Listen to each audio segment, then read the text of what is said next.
Good evening. I'm Janet Anderson. I call to order the Town of Lewisboro Planning Board meeting for Tuesday, August 18th, 2026 at 7:33 p.m.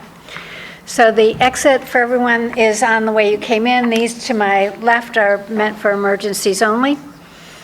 In order to comply with the open meetings law, we must meet in person. We do not have the capacity for the public to attend by Zoom, nor can we stream our meeting to YouTube, but we will post an audio recording of this meeting to the town website.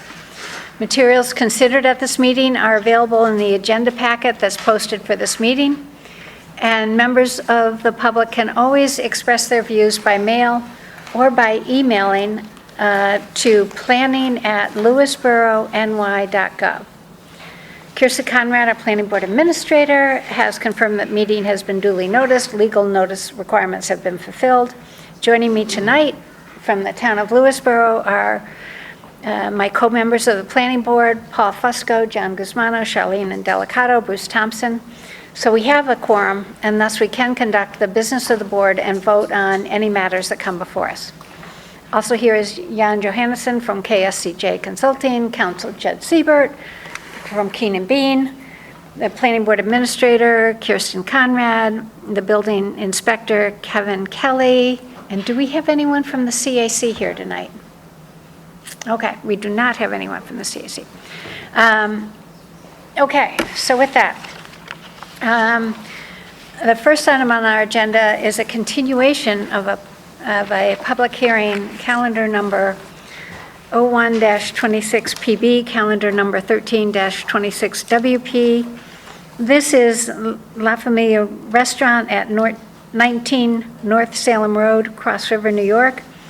And this is an application for a change of use from nail salon to a pizzeria. So, yes, hi. Hi, Chairperson, members of the board, staff, Maximilian Mahalik with the law firm of Cuddy & Fader on behalf of the applicant. Joined here this evening with our project team from Colliers Engineering, Ron Riemann, our parking expert, and Claudette, I do not want to mispronounce your name. Migliaro. Thank you. Claudette is our wetland expert. Great. Thank you for taking the time to consider this continued public hearing this evening. We are appearing before you since our last appearance in May. Since that time, we have been in the process of responding to the comments received from KSCJ. That led to a series of submissions to the board. There is a submission of July 28th, and then we had a follow-up call with KSCJ and the building department, which led to a submission on August 12th. And then we received the comments from KSCJ, which led to another submission this morning, particularly addressing ADA accessibility, and I have copies of that plan as well if the board wishes to see them. But through all these submissions, we've addressed a couple of topics that have come up. We had Colliers prepare a shared parking analysis to show that there is sufficient parking for all the uses on the premises. That analysis included a re-tenanting of some of the vacant spaces in the building. The proposed 42 parking spaces will accommodate the parking demand for all the uses inclusive of the proposed pizzeria, which is reoccupying a space formerly occupied by a nail salon. And Ron can speak to specifics of that if there are any questions related to that analysis. In addition, we focused on wetlands. We added the 100-foot state wetland boundary and the 150-foot town wetland boundary. All the areas to be improved upon, and these are minor improvements, so outdoor propane tanks, a cooler, bollards, those are going to be on surfaces that are already covered and they've been disturbed. However, we are asking for the town wetland permit. We incorporated that request into our July 28th submission, and we've also filed with the DEC for the state wetland permitting review. But again, we don't expect any significant adverse impacts to the performance of wetlands or their buffers as the site is already improved. We also, through our series of submissions, addressed ADA compliance to make sure that all the parking laid out was ADA compliant.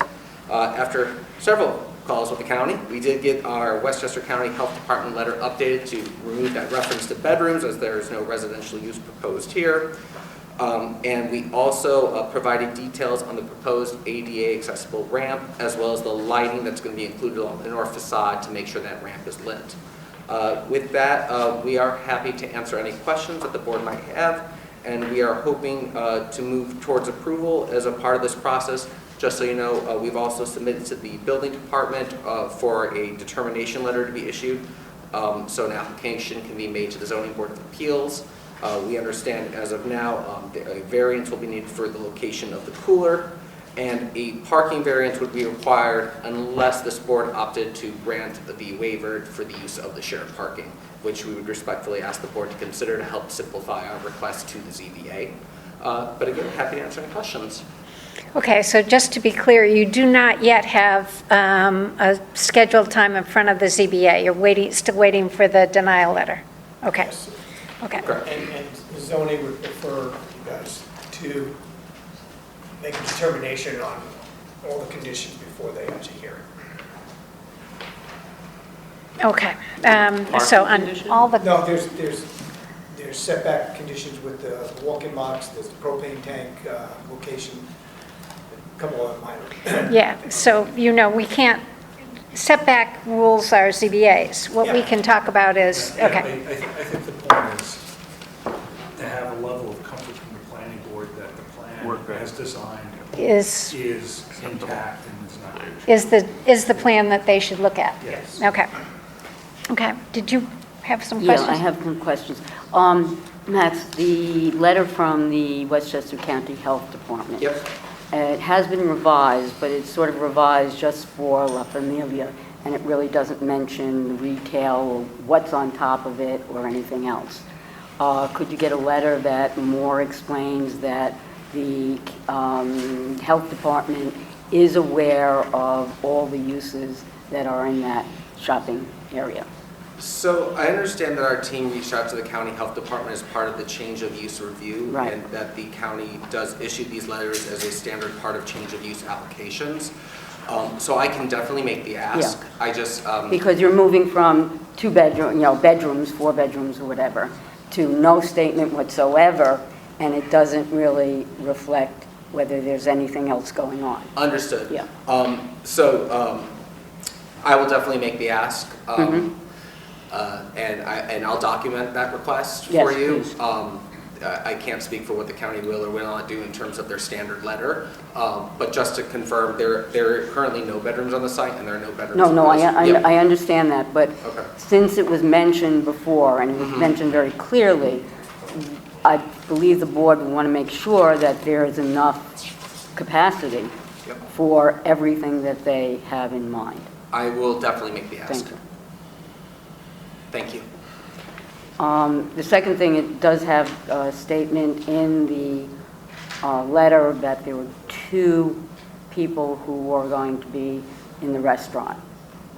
And that, goes with the parking and everything else. It sort of amazes me that you have 14 seats or 10 seats, and you only need 2 employees. Because there's also a delivery person. So what we will do is that we will make sure that the county health department letter reflects the business plan as submitted to Yeah, the board. but the business plan says 2 employees also, and that's another thing that has to do with the parking also. It's like, if you're talking about 2 employees, you really have 3, because you always have a delivery person. And it's hard to imagine that the whole place can exist with 2 employees, especially in the hectic times. I understand from the application materials filed, it's just proposed for a cap of 2 employees, but we'll confirm that. Did we get a business plan? I'm trying to remember whether we got a formal business plan I for don't La remember. Familia. I don't think. So. It would be, go ahead. So I was looking through the submissions that were made previous to our firm's involvement, and there was a document entitled Business Plan in the public hearing materials from the spring. Ah, good. Okay. Yeah, I believe that should be updated then, because that wasn't very telling, but Yeah, we do generally reference a business plan in the resolution, should we get to that, so. They could also document what the current number of employees are. I'm sure it's going to be similar to what it is today. Okay. Yep, we can have that updated and provided to the board. Okay, and I know you did submit some things today. I don't think we probably most of us, at least, I didn't have a chance to really go through it, so, Understood, Madam Chair. I'll defer to you. I do have the list here of the changes that were made. These are really clarifications to ensure ADA compliance. yeah. They were basically in response to Jan's memo? Correct. Okay. Then, I looked at it briefly just because I had just a few open items regarding the parking and, when I say parking, the accessible parking, dimensions, things of that nature. And it appeared that, at first glance, that the revised materials address those comments. They're showing, in my opinion, compliant ADA parking. okay, And the ramp that's proposed, the ADA ramp to the building, is not getting any further beyond the existing curb, so it's not encroaching in the drive aisle. That was a concern that the drive aisle was going to get narrowed by the proposed ramp. right, It appears, based on the existing condition survey and the dimensions that they provided on these plans, that it's being located within the curb and the building facade, so there'd be no encroachment into the drive aisle. okay. Do you feel that you want to go over I think your memo is pretty minor, but if there are things that you want to let us know about, Yeah, I think I think it was the ADA. it was really revolved around the ADA. I think it's the points that were brought up tonight are a good one, and we can also coordinate with the health department and the applicant on the number of employees. And my thought is that the health department does look at all the uses when they issue these letters, just from my own experience. But we can speak to the reviewer and confirm that they're aware of all the existing and proposed uses and the septic's sufficiently. Okay. Yeah, I was just concerned because of the change. They have the bedrooms. Yeah, I and think then the they bedroom changed thing it. came from, they reused an old memo, in my opinion, from another project. And Just yeah, so clarify. for that's that. kind of what I thought on that one. But the last submission was pretty comprehensive in terms of responding to the wetland comments. They delineated the wetland on the town parcel. They brought in the wetland boundary from the off-site parcel that we looked at a couple of years ago, the Bichon parcel. You know, the entire property is in the wetland buffer. They have an application into the DEC, I believe. A wetland permit is required from the planning board. The board can always defer it administratively. We didn't see a need for mitigation because all of the improvements are on existing asphalt surfaces. So the wetlands got, I think, all squared away. They provided a pretty elaborative parking analysis, and I think it would be helpful for the board if there's a presentation on that this evening, just to solidify that. But we'll take a look at the number of employees. It's a good. Okay. Can you, I can't find the study, the parking study, but you can send it to me, I'd appreciate it. Sure. So perhaps it would help if It did include an evaluation, and they counted parking spaces, available parking spaces throughout the day. right. Do you want to have a quick, yes, if you could, and please state your name. Oh, So Ron present, and just so, Ron, come up, but just to note, as we're going along, this is Exhibit D to our July 28th submission, okay. if you have access to same. Yep, Great, and with that, I'll turn it over to Ron. Great, thanks. thank you.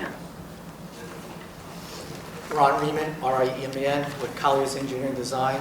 I'm a senior project manager with the Traffic Planning Department. I'd like to thought that we did a detailed parking evaluation. I'm glad Jan kind of said that it was pretty detailed. So there's a couple steps to it. I'll just give you my conclusion, like sit down, or continue to tell you what our steps were. So I think this was all triggered by the change in use going from 10 seats to 14 seats. So based on the town code for limited use carry-out restaurant, based on the square footage, regardless of the number of seats, you require 10 parking spaces in either conditions. There's another criteria would be the higher, either one, the greater of either of these two criteria. The other criteria with the town code for this limited use restaurant would be one parking spot per 2 seats. So just real simple, going from 10, which we wouldn't be here to get like any kind of variance for that, to the 14, that'd be 2 additional parking spaces based on the town code. We had different levels. Can I stop? Or you want more? There's different levels. So we did, our first step was to do a parking survey of existing conditions out there from 7 a.m. to 7 p.m. And not only that, numerous times just on the way up to various meetings or in the area, I would check out the parking to confirm that during the course of the day. Based on our parking survey, during the peak right now, remember there's 5 existing uses on the bottom, retail uses, and there's 9 like office type uses above. Right now, 4 out of the 5 below are occupied, and 2 out of the 9 are occupied on top. Remember, the uses on top are office related, pretty much a load generator. The 4 out of the 5 that are currently occupied would be the more critical parking generation, I would say, based on all kind of standards, etc. But when we did a parking study, during the course of the day at 5:30 p.m. was the peak that we observed, and that was, I believe, 11 parking spaces that were occupied. We took it a step further to, based on the town code rates, to reoccupy the remaining retail use, and the remaining 7 uses up top. And based on that, you need 40 parking spaces based on town code. When was this study done? I'm sorry? When was the study done? The parking count was done Wednesday, June 2nd. Was school still in? Yes, it was. Okay. And just so give the boards a little comfort to do our due diligence stuff. So one thing, if you look at the existing uses there, they have different varying hours, etc. A couple of them are not open on Mondays. Some of them aren't open on Saturdays and Sundays. Think limited hours, etc. We checked all the hours of operation, and we counted on a Wednesday specifically because that's when all 4 uses were occupied. Okay. So that's a great question, but yes, we understand the purpose of this, and we picked the correct day and time of year to do the parking study. The second step was to give some kind of comfort to the board, or for myself being the traffic and parking engineer. We did an analysis of current industry standards. Because what we find, a lot of the parking codes in all these municipalities are kind of conservative. Everyone's going away from more green space, lower parking rates. But we did a further analysis based on current industry standards. And based on that, I looked at some notes so I quote everything correctly. The same criteria using the town code, if we use, again, current industry standards, we required 34 parking spaces. To the point of any concern with the restaurant, as part of the IT trip generation, the restaurant use would be a higher parking rate than your town code. So that analysis, even though it shows 34 parking spaces needed, that is showing a conservative analysis for the restaurant use. And even with that, we're looking at 34 parking spaces. The question came up about, the number of employees. Again, that's a different question. I'm not going to answer that. I'll just make the point. The town code, the 1 per 100 rates on square footage, or the 1 per 2 seats, that accounts for employees. So that's built into the square footage, et cetera. Right. Similarly, IT rates, that also is accounted for. So it does account for, all these studies that basically says this is what it is. So if it's 2 or 3 employees, this is built into, or should be built into the town rates as well as our IT rates. And then the last thing that we did, we actually did a further net evaluation. So we're good without shared parking.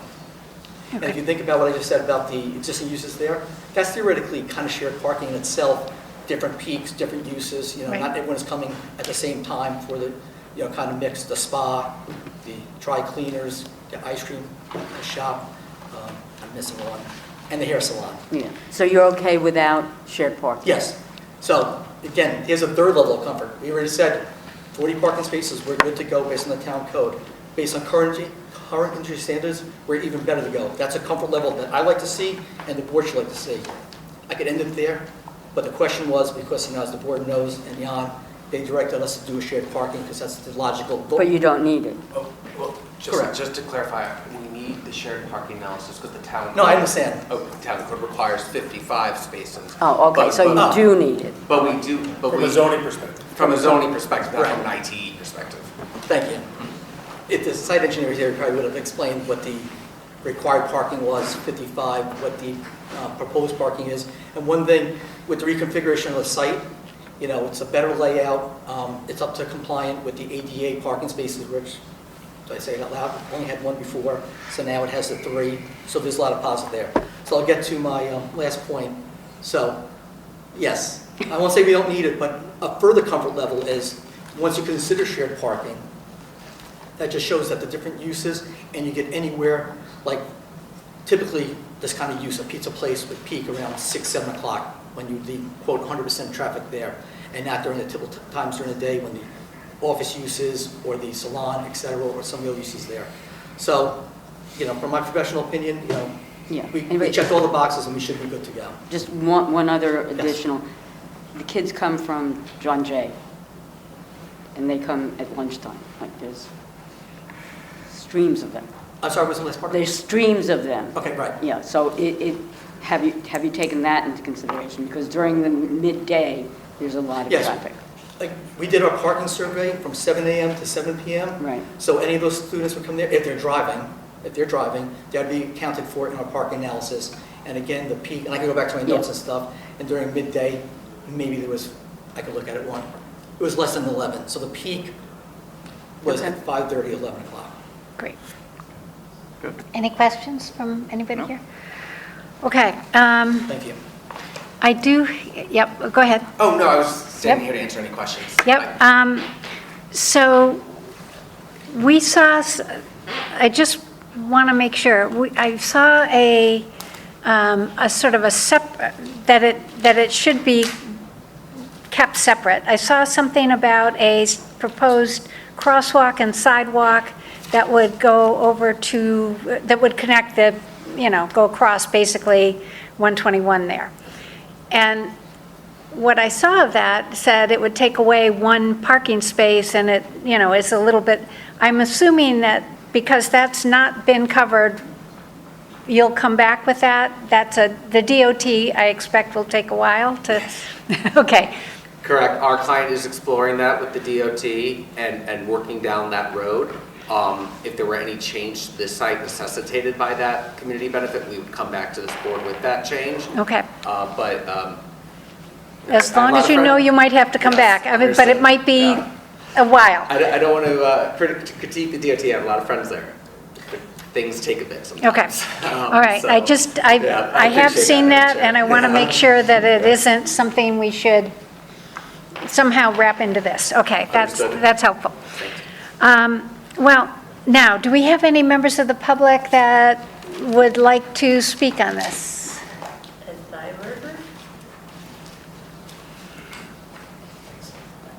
I'm Ed T-Berger from Cross River.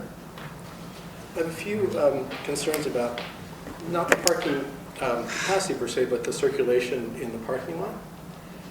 If you're familiar with the site, as you enter the parking lot, drivers from North Salem Road have to negotiate a sharp left turn in front of the buildings and another sharp right turn around the building to get to the main part of the parking lot. And the sight distance is quite limited as you turn around to the right around the building. Maneuvering space is also quite constrained in the parking lot, particularly when cars are coming out of the parking spots as other cars are turning around that corner of the building. And of course, there's only one entrance and exit, so every vehicle has to come and leave using the same constrained route. And as far as I can tell, the application materials preserve the existing driveway and the existing traffic pattern. The applicant's traffic study estimates 41 vehicle movements during the busiest PM hour and 38 movements during the peak Saturday hour. The issue isn't whether there are enough spaces, it's whether the existing internal circulation can safely handle the additional frequency of entering and exiting vehicles. Because John Jay High School is nearby and students are permitted to leave campus for lunch and might come in after school, there's also going to be additional pedestrian traffic in that parking lot. The consultant, as you just described recommended a marked pedestrian crossing because of the potential for increased pedestrian activity. Those pedestrians would be entering the property right where the vehicles are negotiating these tight turns with limited sight distance. So that raises some safety concerns with me. Before final approval, I would ask that the board have the town's traffic engineer or engineering consultant specifically evaluate internal vehicle circulations and pedestrian safety, not just parking capacity and sight distance on Route 121, which I understand has already been done. Specifically, I would ask that we evaluate the sight distance around the building corner, whether entering and exiting vehicles can safely pass at the right turns.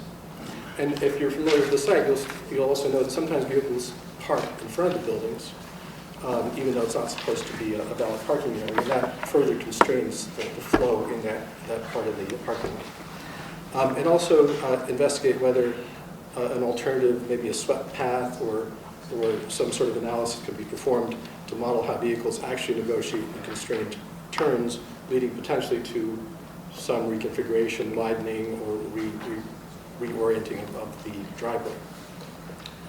I'm not a traffic engineer, so I couldn't tell you what would work, but I suspect there's something that can be done to make it a little bit safer. So I'm just asking the board to look at whether there is, in fact, an existing circulation problem, which would be exacerbated by the extra traffic and the pedestrian traffic and the students coming to the site. And I guess the main question is the existing one-way in, one-way out circulation pattern safe and adequate for the additional vehicle turnover and the pedestrian traffic that's expected? Thank you. Okay. Is there anyone else who has a comment? Okay.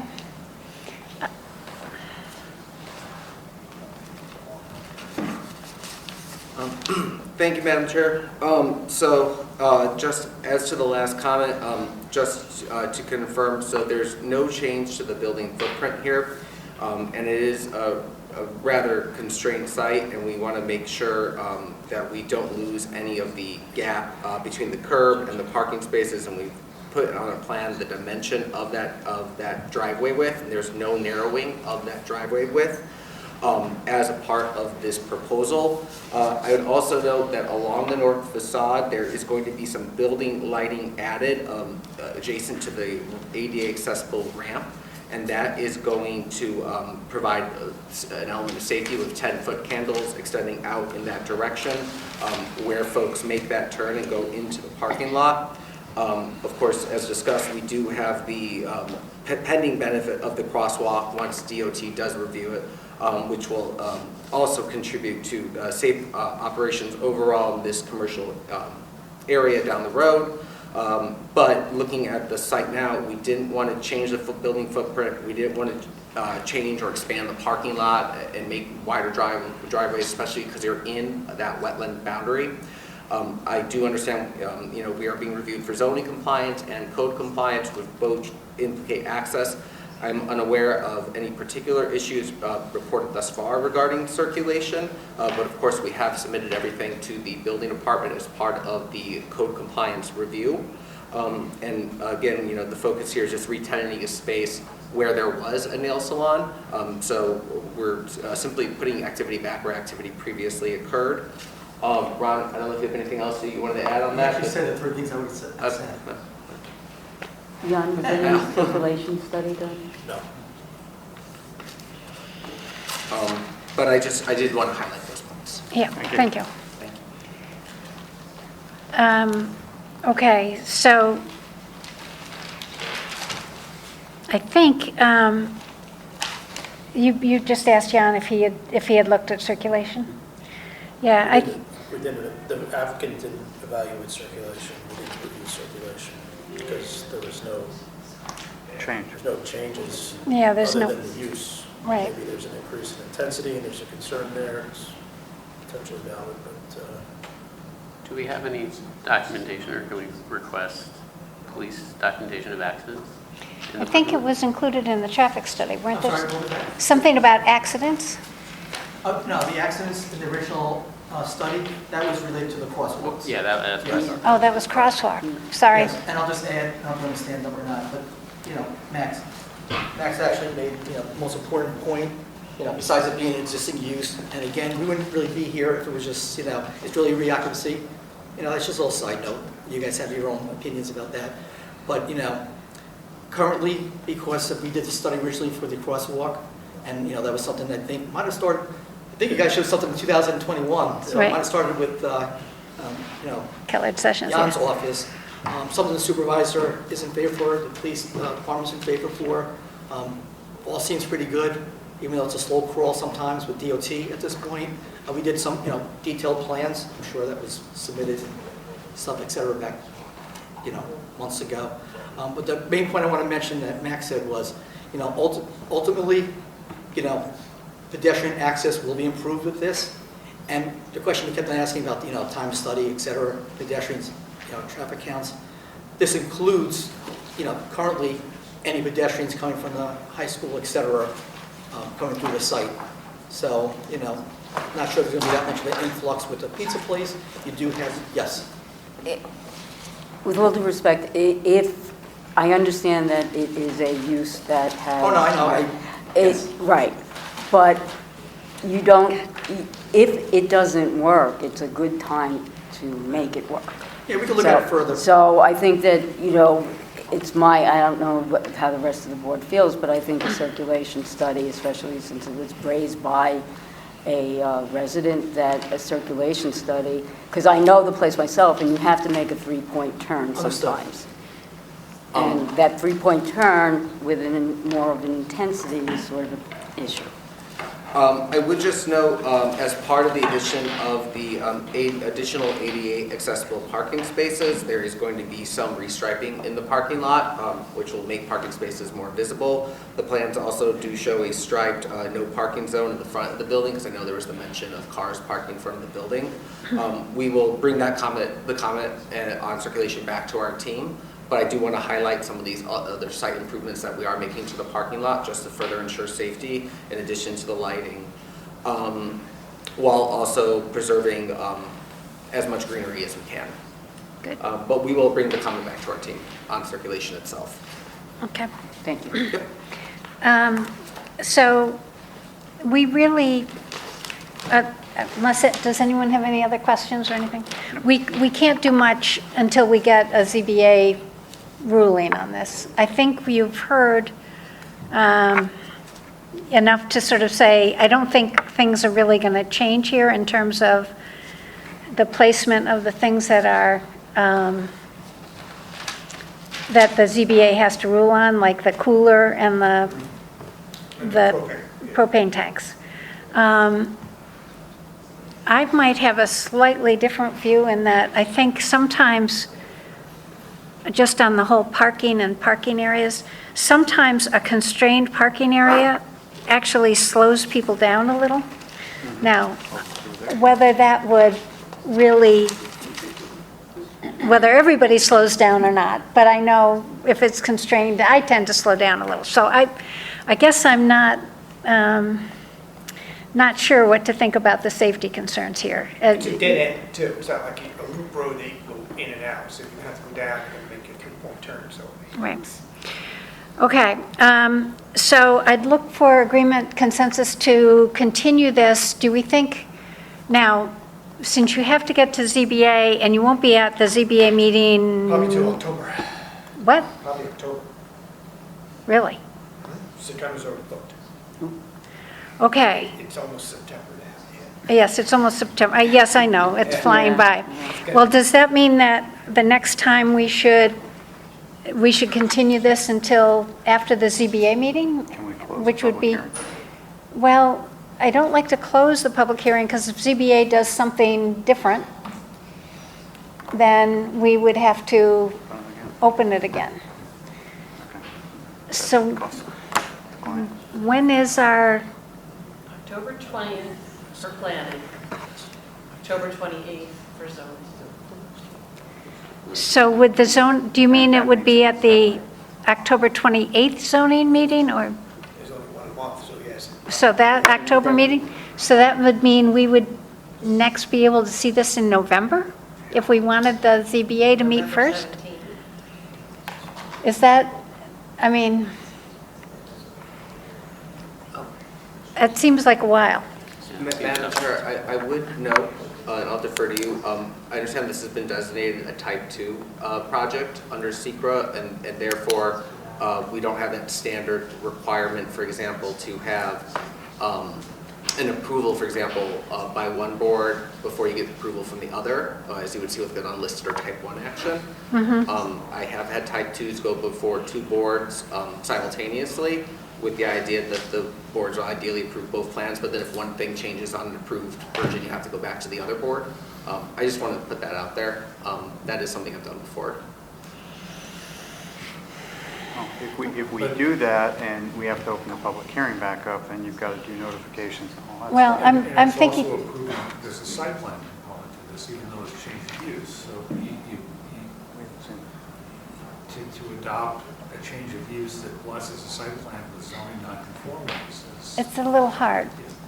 All right, but I think what we could do, maybe, is if it's out until November, if we continue this till November 17th, we can hope that we would get some information that might either, you know, make us more comfortable with like the business plan, the number of employees, we've got that.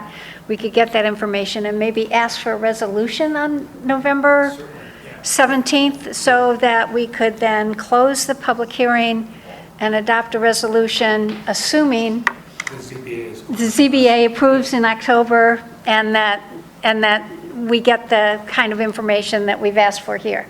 Is that? Madam Chairman, I have 2 quick questions maybe for the parking study. So it's inaccurate to say that the footprint hasn't changed. It's not changing. It isn't changing. We're adding a potential walk-in box in the back, and we're adding a vestibule in the front. So there is square footage changes. Does that adversely affect your parking? Oh, I see what you mean. Apologies, when I meant footprint, I was referring to the original principal building. No, Yep. just trying to be Understood. clear, just to make sure So- that was addressed in your calculation. Yes, so the parking, in terms of parking, the square footages of everything I proposed, I understand, was assessed in that zoning compliance table. That also included re-tenanting of the vacant spaces. And also, it was assessed in terms of both parking requirements, and it was also assessed in terms of how does it impact layout. So it drops us from 45 existing spaces to 42 to make room for the bollards, make room for the propane tanks. That's not what I'm saying. The gross square footage of the building is going to increase. So you have a walk-in box that is 12 by 18, 12 by 16, something to that effect, okay? And then we have a vestibule. The numbers may not change, but I just want to make sure they were addressed in your calculations for area. I understand the question. We can confirm, I know we provided a detailed parking compliance analysis in July, but I will confirm that. And I just want to take a look at how the zoning code treats those spaces, you know, and obviously you're the expert on the zoning code requirements, but we will confirm that. Okay. Yep. Mhm. And that's another one of the items we could confirm in our whole set of, Right. and actually that will probably come up sooner, considering I know we've submitted for the denial. Yes. Yeah. So that will be addressed sooner than later. Do not believe the vestibule affects it. It's not encroaching on anything. It's underneath the original canopy. However, the walk-in box will be addressed on the CPA denial. Understood. And I have the original submission from July. I don't want to waste the board's time, but we'll get that confirmation and we'll be in touch with their office because I know we're working towards getting that determination letter to submit to the CBA. Thank you. Yep. Okay, great. Okay, so it's by consensus again. We have continued this into, Request a resolution. and to November 17th. Holy smokes. Well, couldn't we do it to October if you can provide the traffic study? Well, the ZBA won't meet until after us in October. Right, but if we have a resolution and we're happy with their traffic study, then they can get approved in November instead of going into, No, but we're asking for the resolution for November. oh, to approve in November. Yeah. So I But think, I guess you don't have to come back twice, it's up to the applicant, but I'd rather Right. know, because if we're not happy with the traffic study or something comes up and they have to do site plan changes, I don't want to have a resolution at the same time we're seeing that So done. one thing we might be able to do, Madam Chair, and I'll defer to you, is we could submit the materials for like an informational update while we're still before the ZBA. So in case that the board has any other questions, for example, it would only be September or October. And then depending on if the board has any other questions, either we know we've addressed all the board's comments. yeah, or we have some tend to more- only make comments when we're together in a meeting like this. So, okay, do you want to, Can I just ask, what changes to the traffic study are being requested? I think the first thing, Like, do we want to look, oh, go ahead. I understand the request for the circulation study, but is there anything on the traffic report that was submitted that the board wants to look at further? Number of employees. Right. The number, But as that's you mentioned, the built in number of square employees is footage. really baked into the Square footage. zoning and IT counts. Right. I think that, I think the number of employees is more of a set, maybe more of a set thing. Yeah.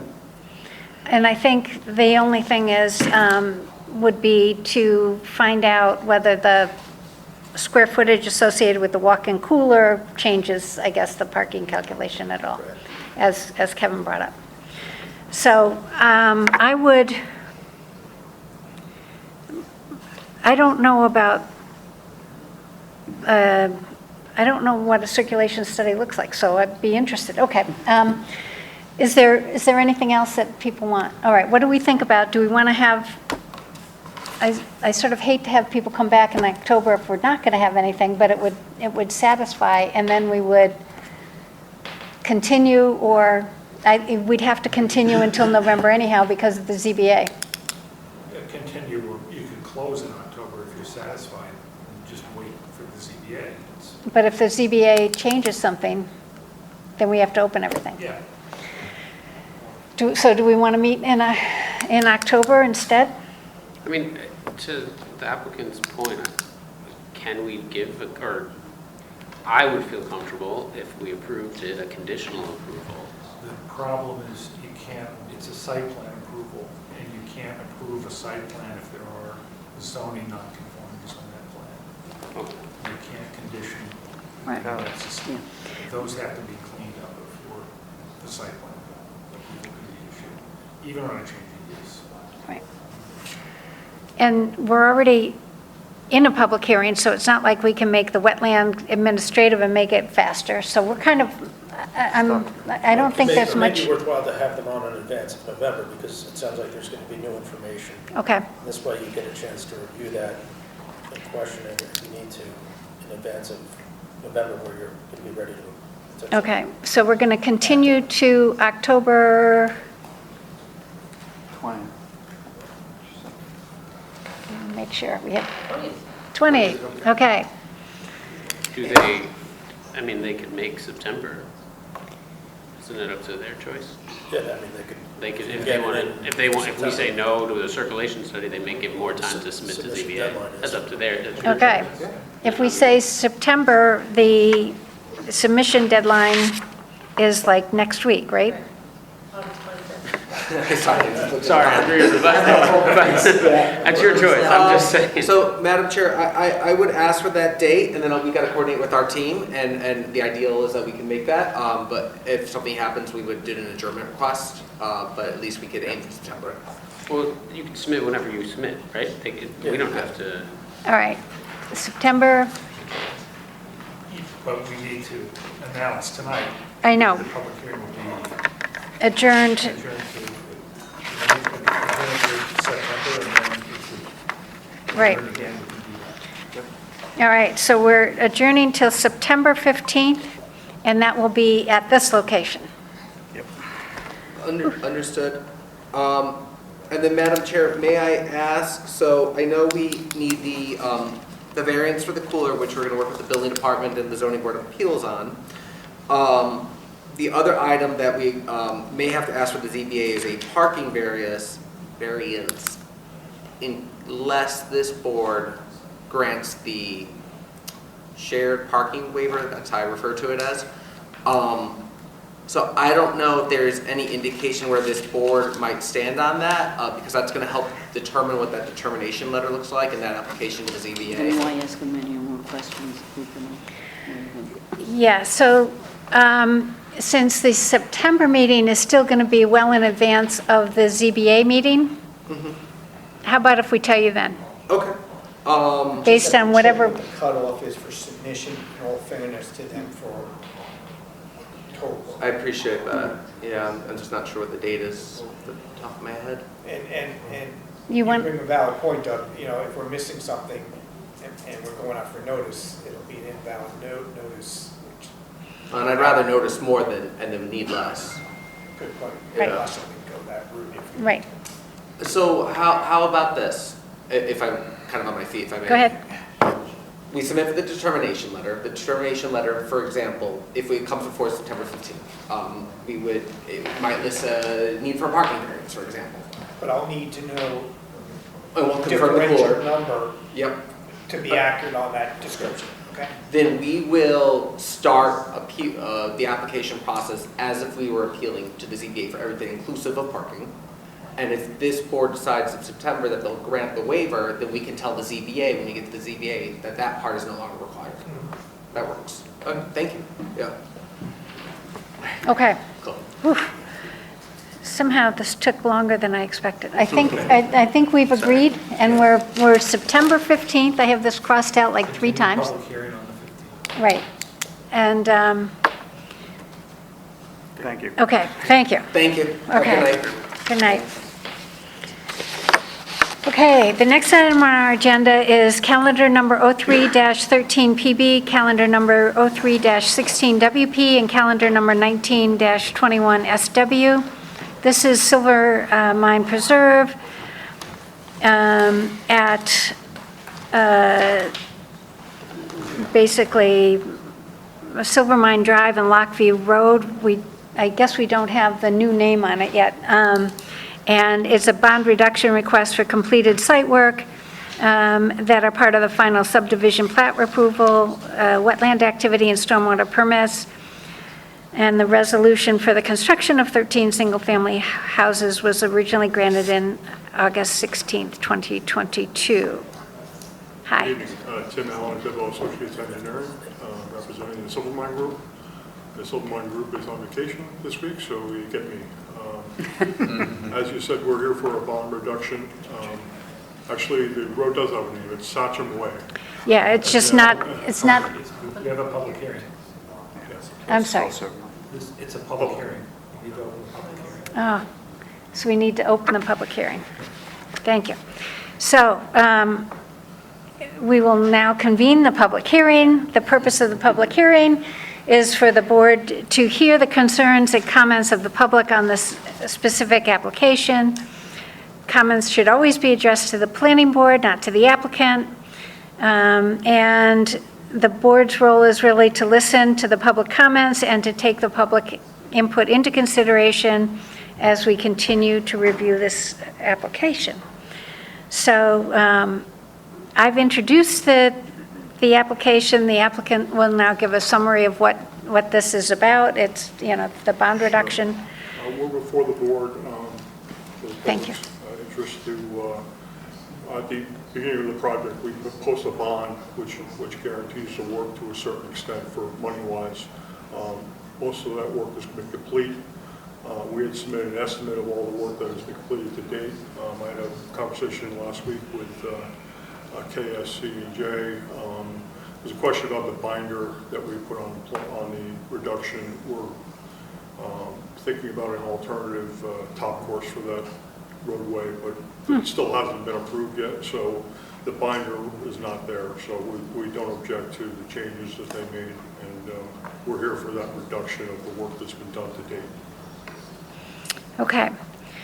So, My understanding is would be before this board recommended that to the town board for the reduction. right. So what used to happen is we would send this to the town board. The code has changed, and now we have the ability to make a determination and recommend to the town board based on what we find here.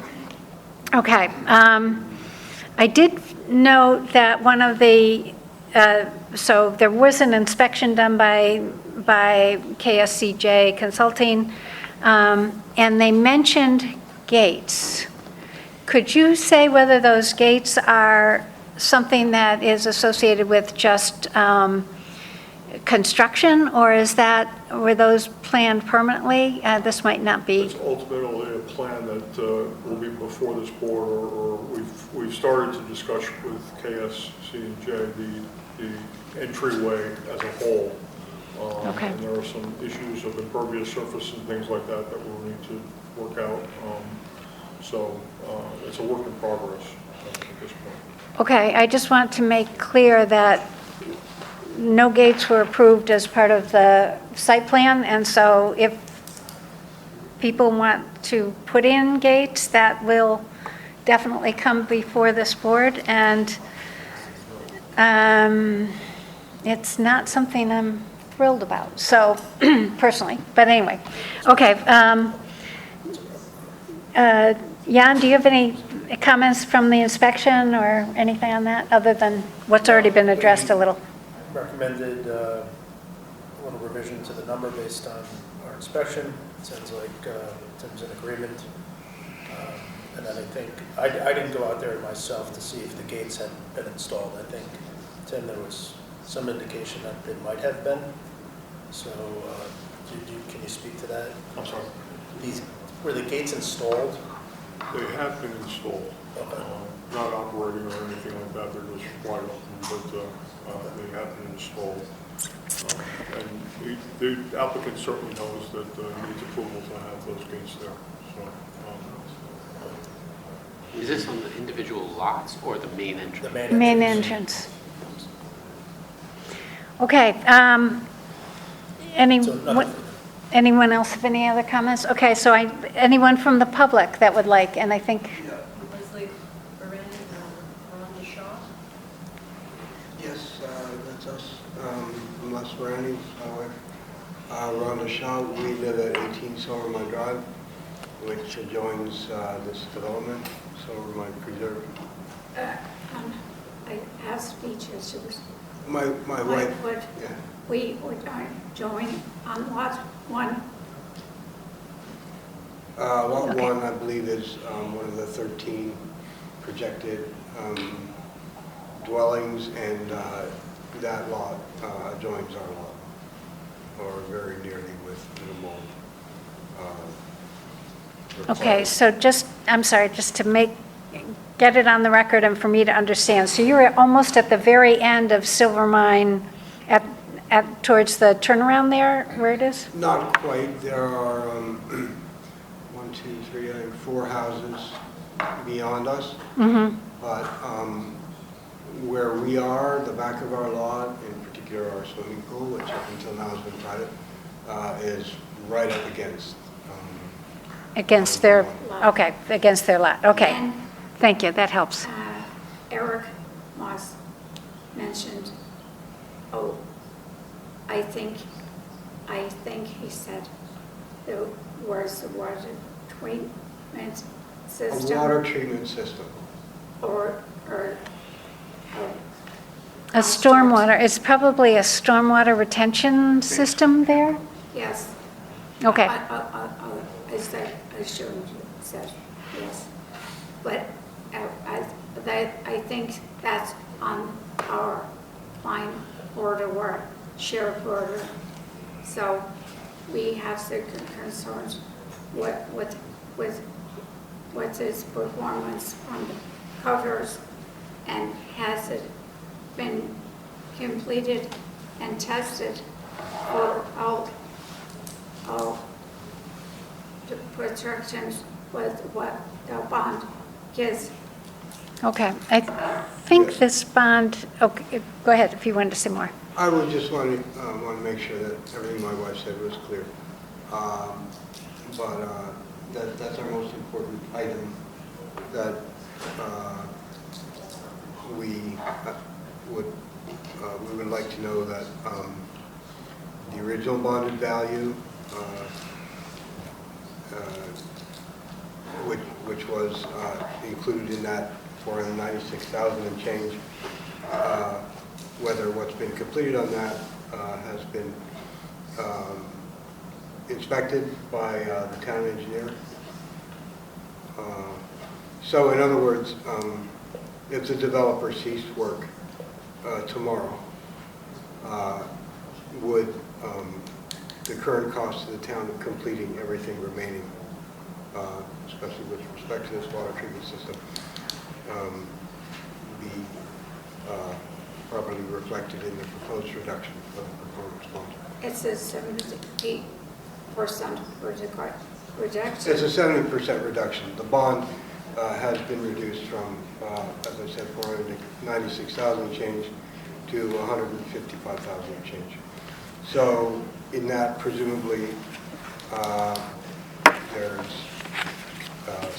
SWPPP, stormwater pollution prevention. There have been detention, infiltration structures, swales, culverts, level spreaders, drainage pipes, erosion controls, and other related things. So our concern is that the town engineer has been able to personally inspect and certify those, that the work being done is appropriate with respect to the reduction in the performance bond. What our bond covers. Yeah. Because there's no good billings, and I'm not aware of any water treatment system installation. I'm not aware of, but I'm not saying it. Okay, let's see what we can find out. So this performance security bond covers what? Yeah, can you talk about that a little? The road and the drainage improvements. It doesn't cover the stormwater. Yeah, it does. It does. For the stormwater that's associated with the road. With the roads, but not, There's additional stormwater measures that take place, Tim can correct me if I'm wrong, as the lots are developed. that are associated with the impervious surfaces Right. associated with The road each itself, lot. There's drainage systems that are Right. installed for the road itself. And that, a lot of those improvements are in. Right. Some of them are not, or some are not complete, that's why it's not being fully refunded. The system that you're talking about at the end of Silver Mine, if I'm thinking about this correctly, is not installed yet. Is it covered by the performance bond? No, so that surely the money that is being reserved includes the completion of that work that hasn't been installed. Is that right? Tim, I'm looking at you. Tim?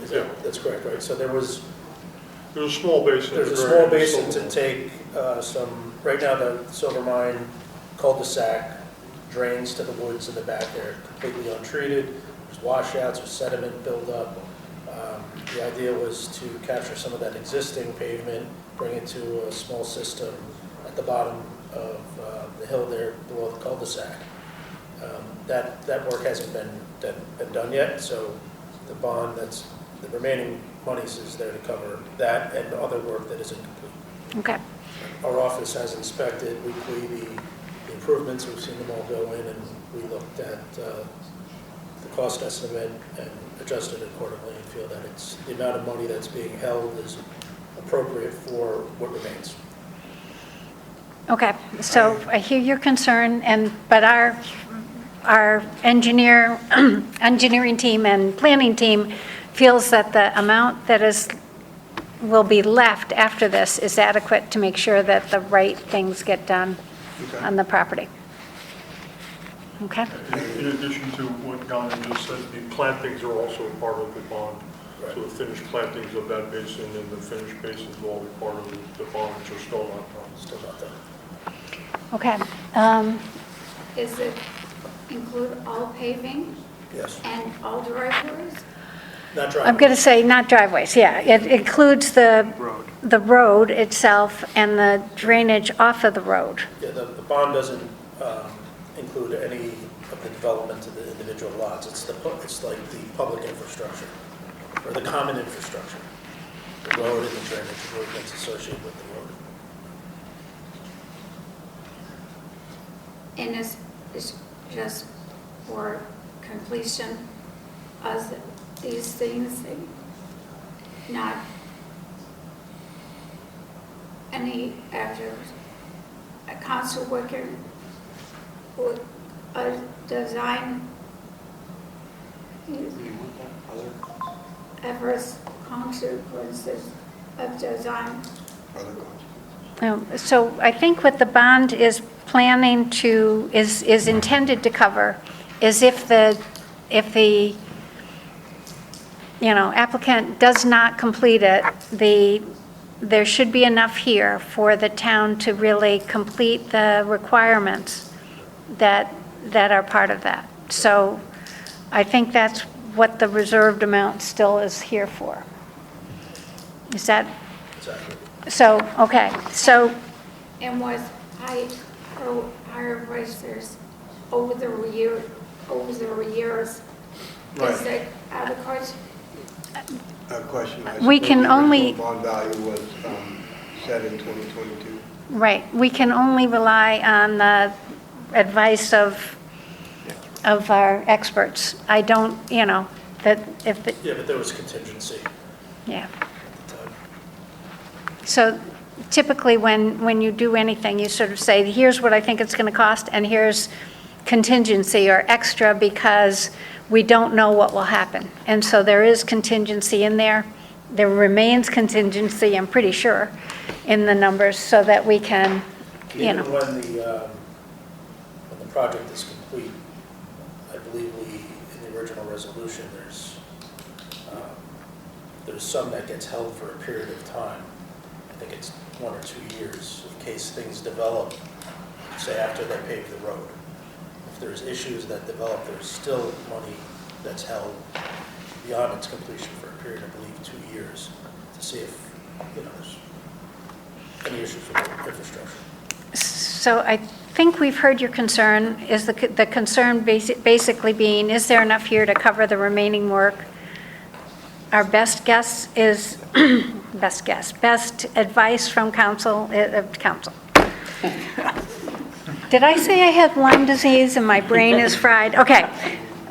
Our best advice from the engineering and planning team on this is that there's adequate amounts here. And I also note that the amount recommended by Keller Accessories is higher than that sought in the application by the applicants. Yeah, it has been taken up. Can I just make one other observation? Today at 1:30 p.m., 6 hours before the beginning of this meeting, we received notice that copy of materials and proposed site documents may be inspected at the Office of Planning Board Administrator.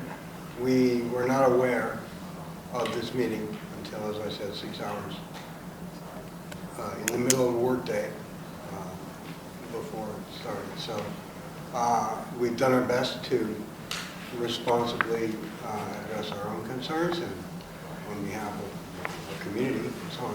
Right. But in view of today's delivery of this certified notice, can the board keep the hearing open?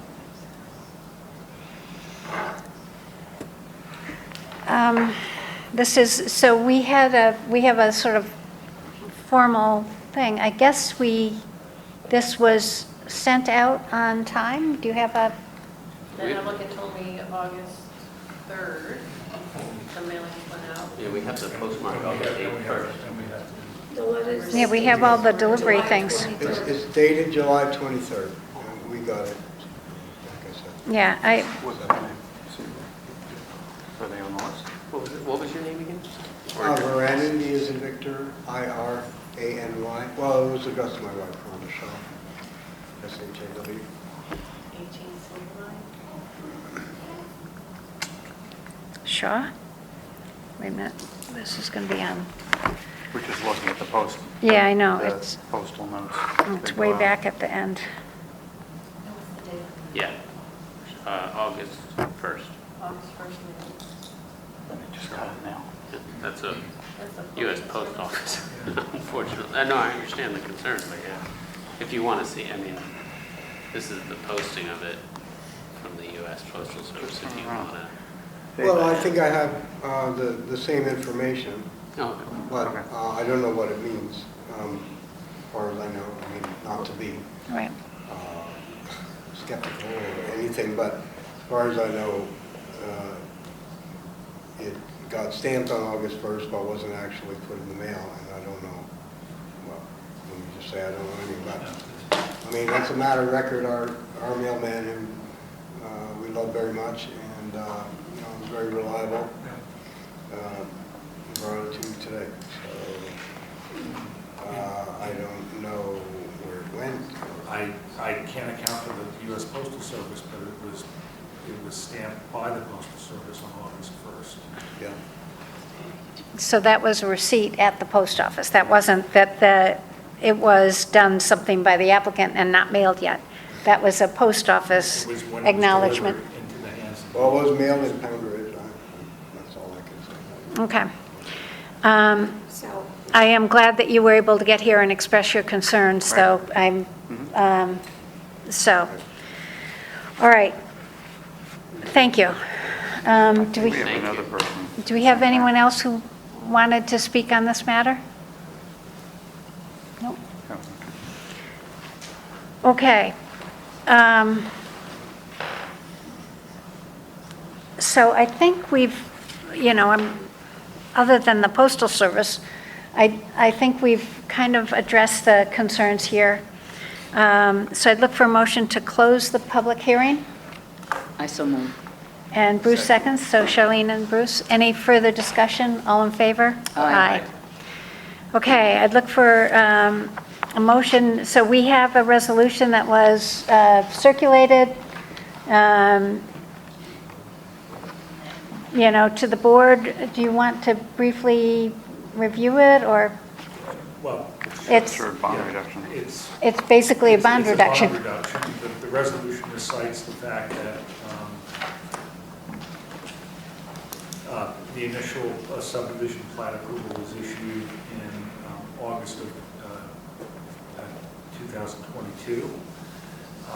As is required, there was a requirement for the posting of performance security for the plat was signed. The initial amount of that bond was set at $496,300.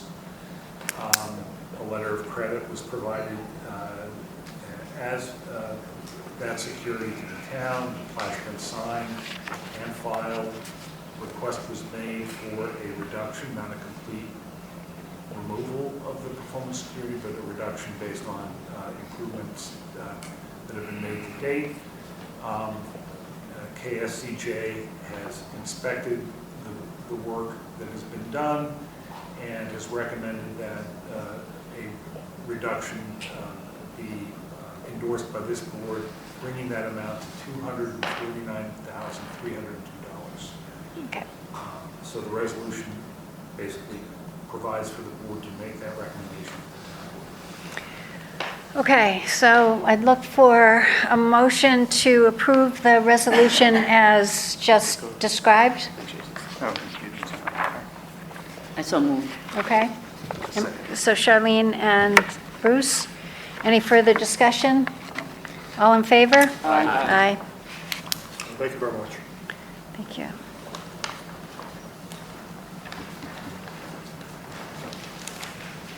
And I'll just note that the resolution says this is the document that goes to the town board, so we don't have to send a different letter or anything, it's all complete. All right. Wow.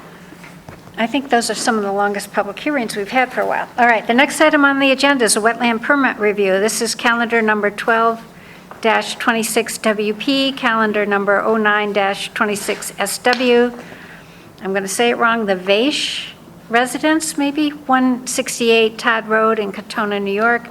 And this is an application for 3 additions to an existing house plus a new terrace, pool building, greenhouse, and driveway realignment. Hi. Good evening, Alan Village, ALP Engineering. With me also is the architect, Teo Siglenza, who's also here. I'll just briefly just kind of show you what this property is. I found this kind of interesting, actually. So the property at 168 Todd Road is located here. You can see it there also, here. It's actually 7.4 acres in size. Todd Road is actually located here.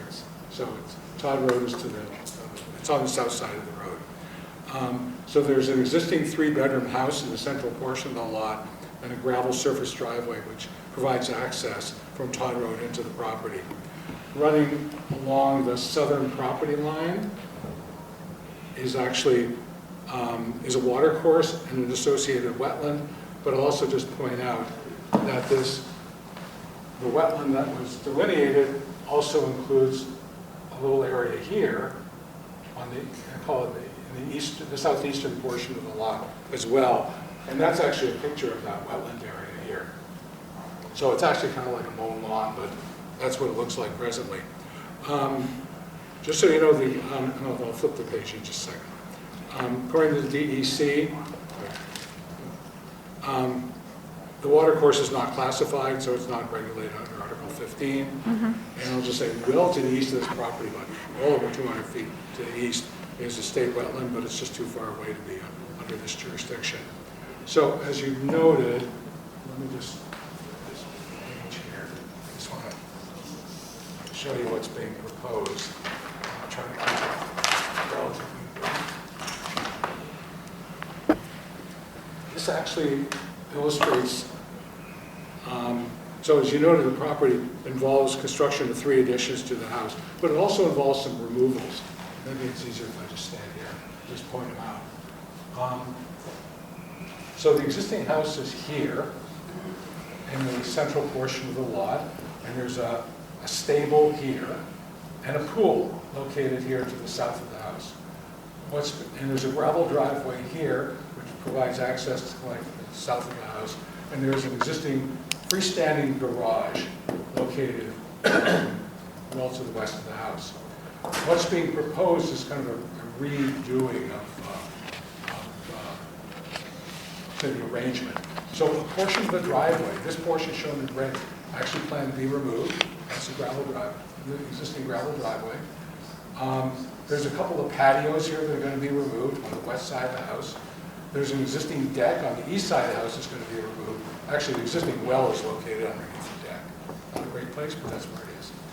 And the northern portion of the stable is going to be removed, and that's where the greenhouse is going to be constructed.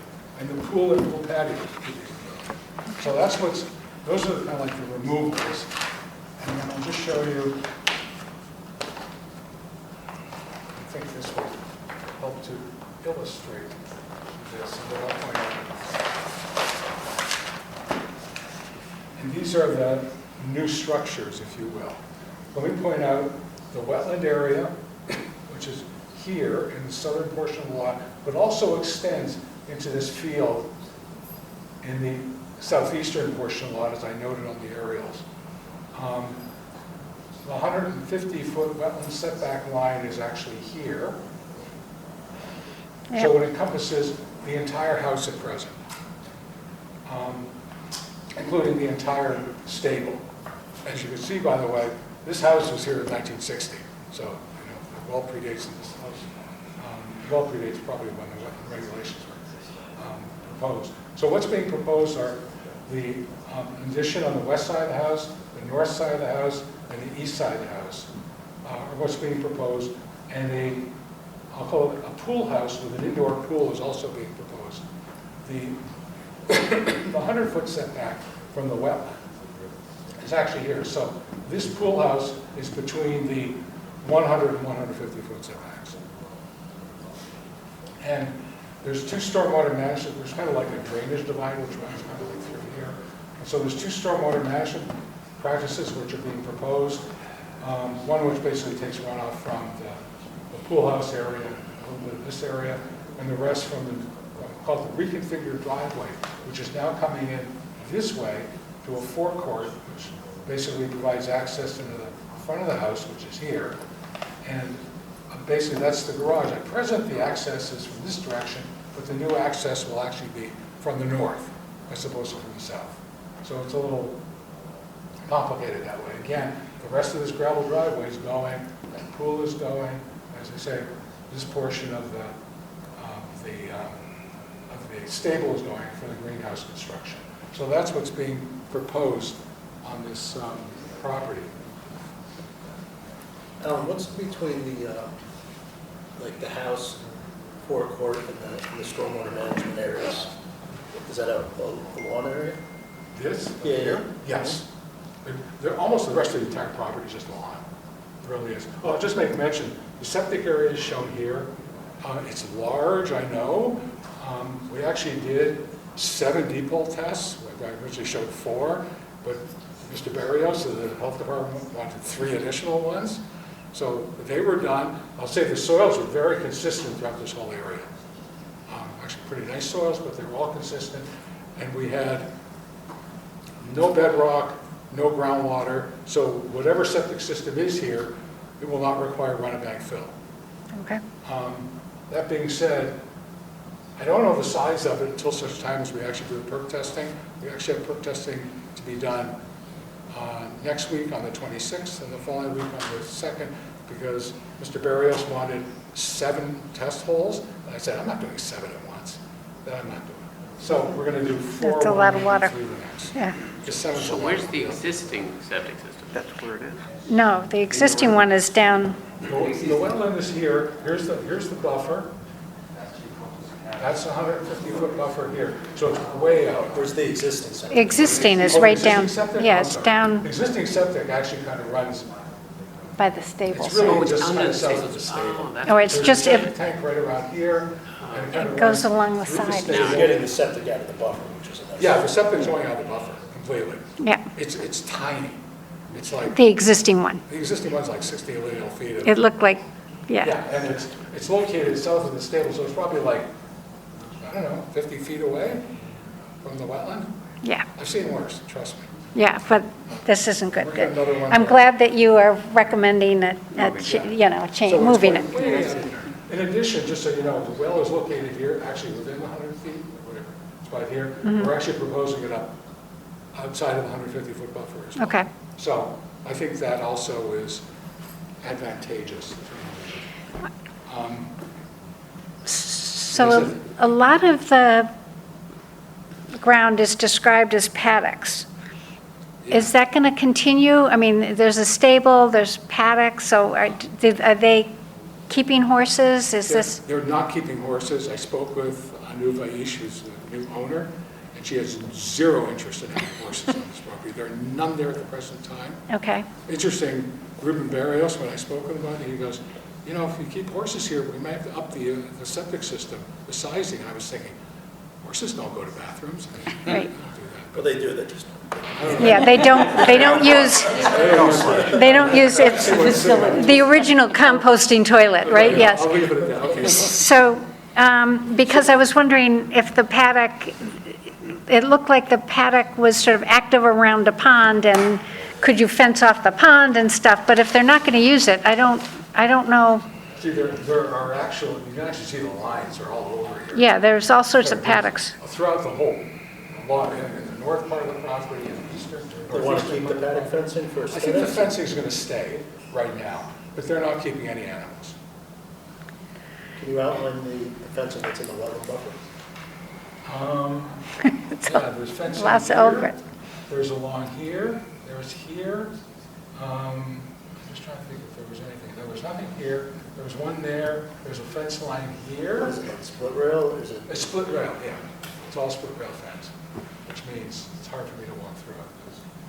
But that's where it is. Plus, it's also in the ruined portion.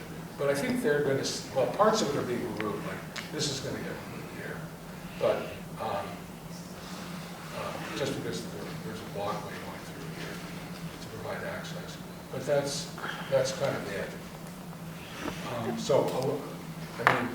Well, we can talk about that when you want. I'll just also point out, we had shown areas of, a lot of the wetland area is here, and we had shown mitigation area here, where we're actually taking the lawn area, which is a picture before, we're actually creating meadows and other herbaceous plants that are more appropriate for this area here. In addition, there's a whole planting area that's proposed within the buffer as well, on the eastern portion of the property.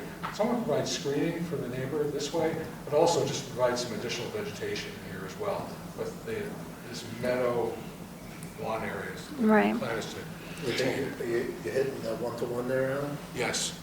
There's like 25,000 square feet of disturbance in the wetland buffer, and it's just over 25,000, it's like 25,500 square feet. So we did actually hit the 1-to-1 ratio. There's a comment about, and I think it's in Jan's memo as well, there's a thing that says future two-car garage. Yeah. We talked about that, and I think the plan was, actually, we're not looking at doing that Okay. right now. So we're going to remove it from the plan. in its That would be entirety. helpful. It Good. would be outside the buffer, but they're planning on removing it. Yeah. anyways. So that's kind of like what is being proposed. And I guess my question for the board, thank you for entertaining us tonight, is, obviously there are additions here which are within the wetland buffer, obviously was going for wetland permit. The greenhouse structure is going to be here. It's actually within the footprint of the existing stable. And the new construction is a pool house building with an interior pool. And that is just over the 100-foot line, but it's between the 100 and 150-foot line. And I just want to know the sort of level of comfort the board has with that. I know one of the reasons is to have an indoor pool as well, because I'll just say one of the, it's a family thing. One of the children of the owners has, I'll say, issues. I'll leave it at that. And enjoys the water and helps. A pool would be helpful, A pool is right. very helpful. So the idea is that it's accessible during, the 9 months of the year when we have winter and the 3 months we don't have winter. Right. Or whatever exactly it is. You don't have to evacuate the pool water because it's during the winter drawdown, because it's going to be in a conditioned state. Right, it's going to probably be used as temperature control.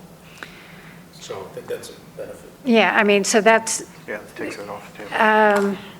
I was going to ask if it's salt or chlorine, but if it's not getting drawn down, my concerns are a lot less, because salt is sort of forever. It will be what? Says it will be a salt. It will be a salt pool. But it's Okay, but it won't be drawn down. All right, well, I'm just going to say, if you're putting additions on the house and the house is within the buffer, it's really hard to say, get the additions out of the buffer, except a long causeway. So I can't, I don't know if Kevin, I know this is going to ZBA, or you're going to do a review, but can the accessory structure be in the front yard? I don't think we have anything in the code on location of accessory structures. It's going to need a variance for size. Yeah, but not I from don't think that, okay. it exists in a lot of towns, but I don't think it's. Yeah, no, because, then my thing with this is just I don't see why you can't get it out of the 150-foot buffer. Yeah, if you're, You don't, what, Paul? if you're out of the 100, Yeah, if you're why out of can't- 100, you made 100 as an arbitrary delineation, so 150 is our code. Why is the pool building in 150? Well, I will No, participate please, now. that's my question, yeah, that's my. Because if you see here in the site plan, they will put the distance to this recreational area too far away from the entertainment area of the house and the control that the parents will have of kids and grandkids. That's why. It's not arbitrary. But we thought that 100 feet is a sensible dimension, distance. Also keeping in mind that if you go there, if you look at this meadow here, it's really not a wetland. Maybe the soil, once you dig in, you know, defined as a wetland. But it doesn't have the visual qualities, if you will. Yeah, as I pointed out, that this wetland area is here. And that's what it looks like. So it's not like, and it's been that way probably since at least 1960. Yes, but, I'm just pointing it out. Yeah. Right. And there has been no change really. And that's- right. So the stream, which is at the southern end of the property, there's probably at least 150 feet or so of this meadow lawn. Right. So I'm just pointing it out. It's right now, it's being maintained as a lawn, right? Yes, it's a lawn. Here is. But if, I mean, so the wetland mitigation, I think you have planned would help. And I'm just going to say, one of the things I noticed, if there's already paddock fencing around, if you could sort of monument or fence where you're going to have the wetland mitigation, I think that would be helpful. Like a no more area, for example. Right. Yeah, And so to sort of delineate it, if Yeah. you've already got fencing that looks pretty, maybe the same kind of fencing or some kind of monument. You need the paddock fencing with the buffer, like some of it doesn't seem to. You could certainly put something through here just to like, you know, as a paddock fencing, if you will, which would definitely limit the usage, you know, beyond the. Yeah, it's more the people who come out to to mow, Sure, so they know that this, they're not mowing that area. yeah, don't mow. That's absolutely fine, no problem at all. But I mean, you're not proposing it here, but this whole flag of wetlands that goes north should be included in that. Well, they're gonna That plant it. shouldn't be They're gonna- maintained lawn. They're going to plant it. There's a paddock line here as it is. Right. Remember, I would Yeah, I mean, see I'm that worried as- about the paddock there was a description of a pond. There is a man-made pond right here. Right. So I certainly don't want horses, whatever, going into so we're doing this not just for today's owner, but for future. If you have a stable and you have paddock areas, it's possible that a future owner might say, this is ideal to keep horses in. So I would think we would want to somehow exclude horses from the pond proper. Sure. Well, we can certainly provide relocation of some of the paddock fencing to protect those areas, to block it off, so that it would be, minimize any access to it. Yeah. To Paul's point, the portion, the view that you just showed us, the picture of what is a wetland, but it looks like lawn. Is that going to be, how are you treating that as the mitigation? You're going to go fallow, you're not going to maintain it, or you're going to plant it? What's the option there? Well, what we're showing on the plan is actually trees and shrubs along the eastern property line. That's what's being, But I think you're going to continue to mow that, right? I think it will continue to be maintained. What I will do, though, is provide, there is fencing around this area. Yeah. There's corral fencing around here. What we certainly can do is provide an additional line of fencing through here to sort of limit access to it. Or even that whole bottom section could be rewilded, could be vegetated. I mean, I'd have to look back, but Jan, maybe you know, can they regularly mow within a wetlands? I don't think, wetlands is like I have to look at our regs closer. I think we have a maintenance line Yeah, or it something, is. but I don't think they can regularly mow, but I could be wrong. Do they have enough lawn I don't, area that they can let so yeah, Sure. if it's really a wetland, Yeah, I mean, it's flagged as a wetland. It's right, if it's flagged as a wetland. Or I don't think you can keep it outside anymore. Yeah, It some should type of be- line here. Delineated as Because, micro, yeah, once because, a year, twice a year. That's Yeah, wrong. that's- Yeah, left You this know, line. I think that. Yeah, just grasses. Yes. There If actually it- is a line right here right now. Yeah. Yeah. So we're saying that this area here, to the bottom, we can just do grasses. Well, Just if let it- grow wild. where's the wetland flagged? There. That hatch Where? there. One, two, well, flag 5, 6, 7, 8, 9, 10. So that's the upper limit of the Correct. wetland? Okay. Correct. So, yeah, you shouldn't be, And that will be it fine would, because it might become, it might go back to being a wetland if you don't keep mowing it and fertilizing it, and, There actually is a line right here. It is a wetland now, if it's been delineated that way. yes, Yeah, they stamp that. that's true. That's a wetland. That's a wetland, that's true. That right now is the line that Because her- is here. Mary Jane, Whereabouts I is the mean, creek? her letter didn't define it other than a wetland. She didn't Well, say it was, the creek is down here. there's some pump There's discharge. soil. Right, right. Yeah, it They was- just been cutting it. Yeah, they just, Yeah, yeah. it's off, Because it's you've seen off that. the property. There's a stream which kind of runs this way, then goes off the property, goes into the pond, then goes this way, like that. So Yeah. the pond is fed by that stream? Yeah, the pond that we're calling is Yeah, here. it's also fed by gravity, but runoff this way. It's just- Oh, from, It's a creek. Because From it's the lawn. It's a low point, natural. Yeah. Okay, is the new driveway going to be gravel? Yes, Yes. Okay. just like the existing driveway's gravel. And I know it was requested about doing a profile.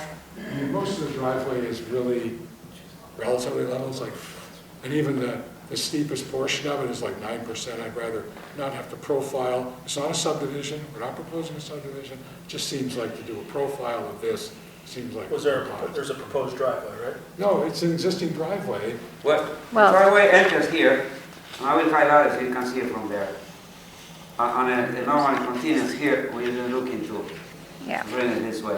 So this is, More. that's the new portion of it. And this is the existing portion of it. Okay, so maybe you just, And I'll indicate you want the to, slopes. why don't you indicate the slopes there? Yeah, and this will be planted now, Yeah. the whole area will be So planted. in lieu of a profile, Right. you'll provide slopes to indicate that you're meeting code.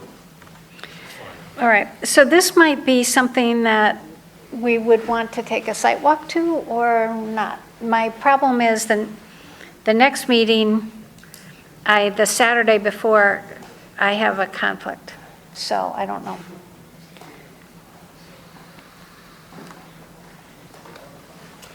I'm not sure. Is it, can we see anything from the road if we drive by? You can try that anytime, and drive in anytime. Are they living there now?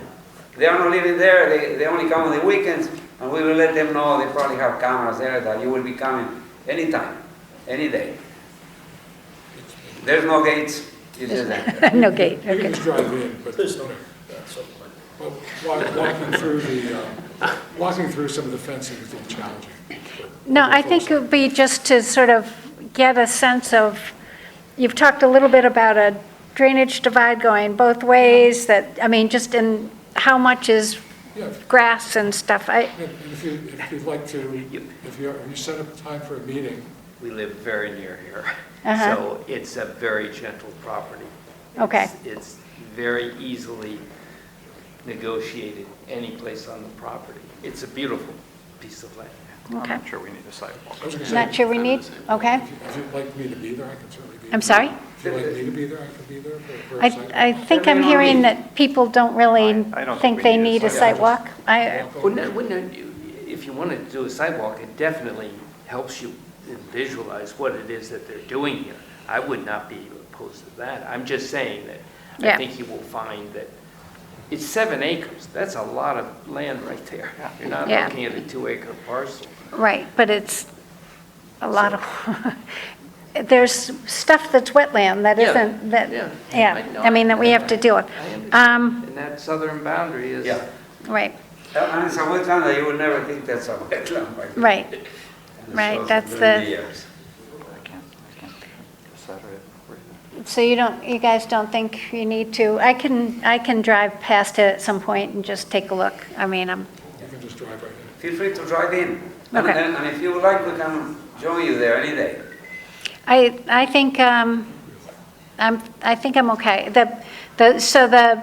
I think the open question is moving the large structure, the pool, out of the out of the wetland buffer, and it's really, what you're saying is that makes it more difficult it wouldn't function as well for the family. It makes No. Makes it much more distant from the house. Well, and also indicated, and it's true, they have special needs Child.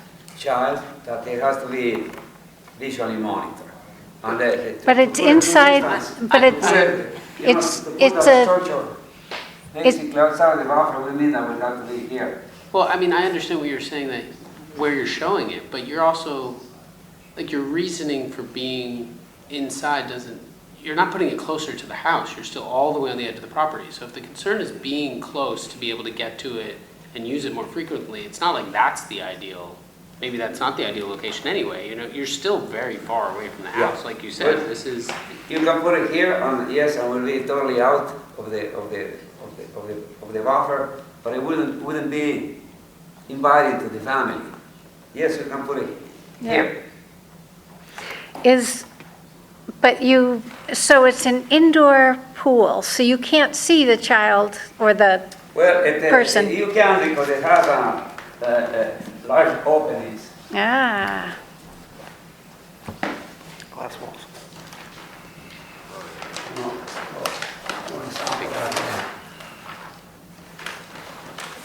Yeah, this is the structure, but you have an opening that is 40% wide, that will be open actually in the good weather, and it happens on 3 sides. Okay, so those are like barn doors that go across? Okay. Yes, there will be barn doors, and there are large openings here. And what's the second floor? There's no second floor. Oh, that's the roof with the skylight, like with skylights, okay. A glass. Got it. Pardon me? There's a basement? There's a small crawl space basement for mechanicals, just so we can keep the equipment out of sight. Right, well, the pool goes down from that level, right? The pool will be a walk-in on that level. So, if you will... It's in the ground. Yeah. It's got to be in the ground, so it's not like a basement, it's a pool. to show it here. Actually, if you allow me to get it closer to you. Yes, the drawing please. is kind of small, but you can see here, the pool, and there's large openings on the 3 sides. Okay. And it's just a bathroom, a small little lounging area, and from the outside you go down into a crawl space where we will house the equipment. Got it. So the equipment doesn't need to be laying around. Okay. Yeah. Okay. Yeah. Which is the north side? No, north side, Mr. Thompson will be here. I'm sorry. No, yeah. Here, I am, my head is north. Yeah, it's the road, that's the road side. Yep, okay, Yeah. Most of the time south, but today, north. got it. Yeah, Yeah. okay. Okay. I'm okay with it. Yeah, I think we could do some better with some of the mitigation, the monumenting. You're right, some of the mitigation seems like it's more screening than mitigation, but if your question, I think, is this general concept okay? Yeah. I think. I don't see the hardship to put it in the wetland buffer. There's a rule for it, there's plenty of space. If they want to get it closer to the house, you're putting a new well, shift the well for that building and put it in the corner there. I mean, I just don't see the hardship to be in the wetlands when you already have the house, the greenhouse, and all the development in it. So, normally on some of the smaller lots we have, there's nothing else they can do, but they have 7 acres, and you can clearly get that building outside of the setback. Yeah. So if you could look at that. Yeah. That's me, I'm one, that's just my Yeah, opinion. well, I will further add that the mitigation that Alan is showing in the plan is just basically to comply with the one-to-one requirement. Yeah, with our requirements. There will be actually in here, there will be an addition of trees in here. That is not even shown here, but there will be added. There will be additional trees here. So they are interested in having, screening to the road. There's going to be a lot more. Actually, there will be, probably gardens here, flowering gardens here. And, probably this will be left as a lawn in here, but there will be clearly plenty more Landscaping. plants and trees Right, that are not actually shown here because they are optional. right. So, But we can include that in the plan so that I- you can see the intent and this Right. family is really interested. We are servicing all the trees that you have in here. And actually the house has the shape that it has because it has a large tree here, it has a large tree here that we're keeping. It has a tree here that we're keeping. do we need a tree survey on this? There was trees shown. My question was, did they pick up everything that they needed to 8 inches and greater? Yeah, well, the tree actually that we have surveyed are trees that are important to the family because no tree will be in danger here. They wouldn't cut a branch of a tree because they really love trees and they will be planting Okay. 3 times more than what they have in here. Michael Nowak was a certified arborist. He actually did the trees on the property, provided a report. Okay. Okay, but I think we have a request that says if you could look and see if there's a feasible way, I think it's even in our code, to look for, you have to say, is there a better, is it impossible, have you looked for viable places for structures outside of the buffer? And so I think if you came back and said, we tried this here, but there's, I don't know, rocks. Here's the pretty tree. So we'd have to cut down 6 specimen trees to put it here or something. So we need a rationale, even according to the code, to put something, to allow something to go into a wetland buffer. And we need to know that you've looked and that there's no other feasible spot. So I think you need to do that for us, and maybe you'll find, if you look around, maybe you'll find someplace that you say, this works. Yeah, we're just talking about this structure here. Yep. Because as initially you said, the house has to be added and it's No, in the I got, wetlands. What can you do? if you're gonna, Or things like we're doing it here, removing stables to do a greenhouse right here. I Right. think that's good, actually. take the I houses agree away. that if you're adding something onto a house, it's really hard to put it out of the buffer that's in the house. But our code does say you should look for ability to put places outside of the buffer. And so I don't think you've demonstrated to us that you've looked around and this is the only place left. You should. Yes, and point well taken. Okay, we are respecting at least 100 feet at the moment. We can do a lot more mitigation. The code says, I'm gonna misquote it or not state it exactly right, and then, but the code says you shouldn't put something in the buffer unless there's no other viable place to put it. So show us that you've looked at all these other places, and I don't know what it would be that would be, it's not viable. But, so, and you may find a viable spot, and that would be nice. Yeah. Good, well. Is that, am I saying it? The challenge is, why does it have to be I there? understand. I know the line. Yeah. Avoid, minimize, mitigate. Right. Those are the 3 criteria. I know that only too well.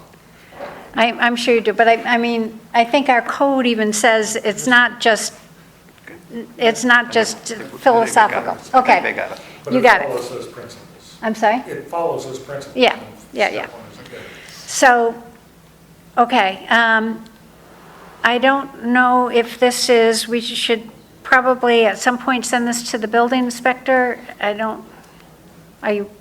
You want it gone now? I think it needs, I think we pointed out some zoning information that needs to be added. Yep. So I'd wait for the next one. Okay, so wait for that. All right. You need anything more from us? We've helped. Okay. We appreciate Sorry, it. You don't want any more Do you feedback? think there's any other variances other than? You know, the other than building size, I spoke with the. Yeah, do you think there's any Mr. other Kelly. variances other than? No. Just the one variance that I mentioned to Mr. Kelly is that because the zoning ordinance allows accessory structures of maximum 600 square feet. This structure here, because it's housing the pool, it will be larger and we will have to get a variance, and we'll be visiting Mr. Kelly very soon. And the garage is off the picture now, so we don't need one for that. Yeah, no, garages are not included in this plan. Yes. The greenhouse is less than 6, right? Yes, but it's existing, we're taking stables out. Oh, gotcha. Replace the green over 600. Okay, thank you very much. Mr. Thompson. Yes. Just, it's going to be good to explore other possibilities for the location of the pool house before you go for variance. Yeah, we're not ready for the variance yet. So, that's, to me, is the most important thing. Yeah, although it's the size that's the variance, but they should know where it's going to be. Exactly. Yeah. Okay, We'll make that decision in Okay. short order. right, And thank you so much for the direction, all of you. Thank you. yeah, Yeah. okay, Thank you very much. Yeah. thank you. Thank you so much. Thank you. I see Sure. you, I see you, Mr. Thompson. Right. It's like yesterday. See you again. It's like yesterday. Good Okay, next item on the agenda is a change of use. This is calendar number 04-26PB, the Hallow Hen and 20 North Salem Road. Application for change of use from retail to a 15-seat restaurant. It's a 10-seat restaurant. It's updated in our last submission. Hi, I'm Peter Zamboletti, architect representing Halal Hen. We received a memo from KSCJ last week addressing some comments. Excuse me, could you speak up a Yeah. little bit more? I'm having a Louder. hard time. Will do. So we received a memo from KSCJ last week addressing our submission. So there are 3 required approvals that are asked for from us. A site development plan approval, but this project qualifies for a waiver of site development plan. A change of use permit from the Westchester County Department of Health. So we are in the process of submitting that. And then proposed signage requires approval from the ACARC. So the question I have there is, do we need the sign permit approval before getting the planning board approval? I don't think so. We've often allowed things to be approvals conditioned upon ACARC, which is how we say that, upon ACARC approval of the, so we should be okay with that. I have here, it's a 15-seat. I thought it was a 10-seat in the plans. It's a 10-seat. It's 10-seat. Yeah, So we that, would announce it as a 15. yeah, The initial submission that we sent in 2 months ago had 15, and then we okay. met with Jen and Kevin on Zoom, and we reduced it to 10. Smart. And the hours of operation are 11 a.m. to 12 a.m. Is that within the code? I don't think we have a restriction on hours of We have no operation. restriction? Okay. Yeah, and thank you for providing the business plan. That was helpful. I think that, yeah. Do you want to, Yeah, I mean, with all the change of uses, the board usually looks for a few things. The change of use permit from the health department. This is a restaurant, also requires a food service permit from the health department. Those are both outstanding, although you've made application, but we haven't seen Yes, them, right? we've submitted an application to the health department and received comments back. Okay. So that's in process. That's a process. We look at parking. In this case, the former use, which was retail, has the same parking calculation as the proposed use, so that is a non-issue in my opinion. And then in this case, the Meadows is the receiver of the wastewater, and they're also connected to their water system. In the past, for other change of uses in in the complex there, we would get a letter from the management agent of the Meadows, saying that there's, basically, will serve letter. The owner of the shopping center has written a letter that says there's no restriction from the Meadows on water and sewer, but I guess we either want to see that in writing or get a letter from the Meadows. Yeah. So we're just not going to take, word Okay. for it. Yeah, So we've always gotten, I don't know if Katona What's the- Management is still the management agent at the Meadows, but we always got letters from them. We'll serve letters. what was the name again? Katona Management. Katona I don't know if Management, they're yeah. still- I think they are, We supplied a letter from, That's running Yeah. the plant itself. Yeah, you supplied one from the owner of the, Yeah, the owner of the shopping center Shopping said center. there's no restriction. but, but it's not there. but he's, Yeah. that's not giving you Okay. much. So those are really the only items. Health department's in the works. We need this will serve letter. AdCar can be a Condition. So, do you think we're, I guess, does anybody have any questions on this thing? You think we're ready to ask, to say, agree to a waiver of a site plan and ask for preparation of a resolution pending, so if you guys can get stuff together, we're ready? Are you, I'm okay with that. okay? You can make it, you want to make those items conditions? I think we could, can't we? I mean, they're, Okay? Yeah, we could, and hopefully we'll have them in hand before the September meeting. And yeah. So if we get them, just, knock them the off. conditions go out if they're, or, but, so I need a motion for that, right? Or, no? Okay, we have consensus. By consensus, you're, okay? So we are going to waive a formal site plan. This is, and I want to say, I think you have been very responsive to our request, so I thank you for that. And Jan will prepare a resolution, but you still do need to go to ACARC at some point, but that can be a condition, and, we'll look for the letters in the Department of Health. Oh, great, Okay? thank you very much. Great, thank you. Okay, the next item on the agenda is site development plan approval. This is calendar number 03-26PB, calendar number 10-26WP, calendar number 06-26SW, Old Post Tavern, which is an application for a new restaurant, market space, greenhouse, and gravel lot.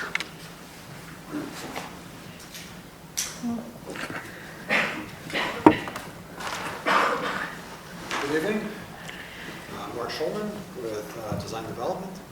We actually have the rest of the team here as well. And so we responded to the 61 comments we received from Jan's office.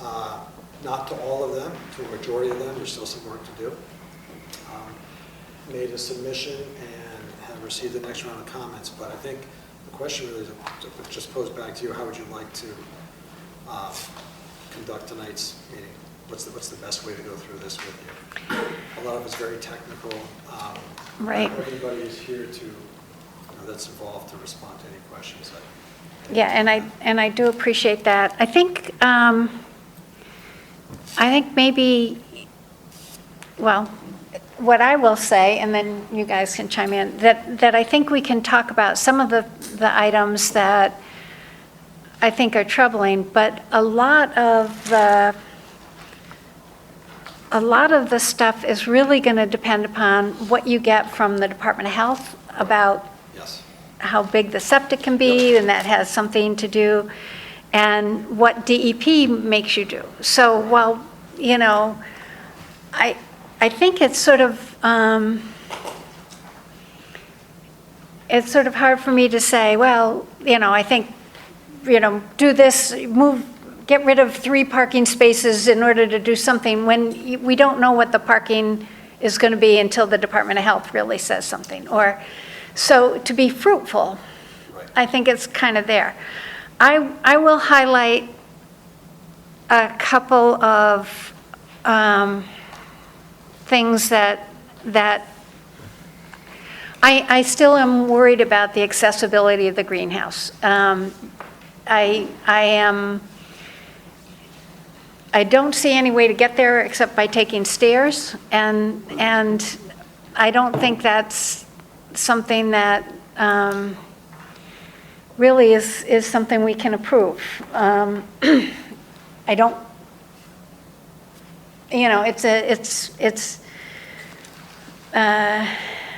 I don't know whether there's a way you can put, something on a rail or put ramps or put something in, but I don't think we can approve that. If the greenhouse moves or isn't there, maybe there's a way you can squish the parking over to get it out of the wetland. But until you know how much parking you need, I think it's, again, not a necessarily fruitful exercise. It's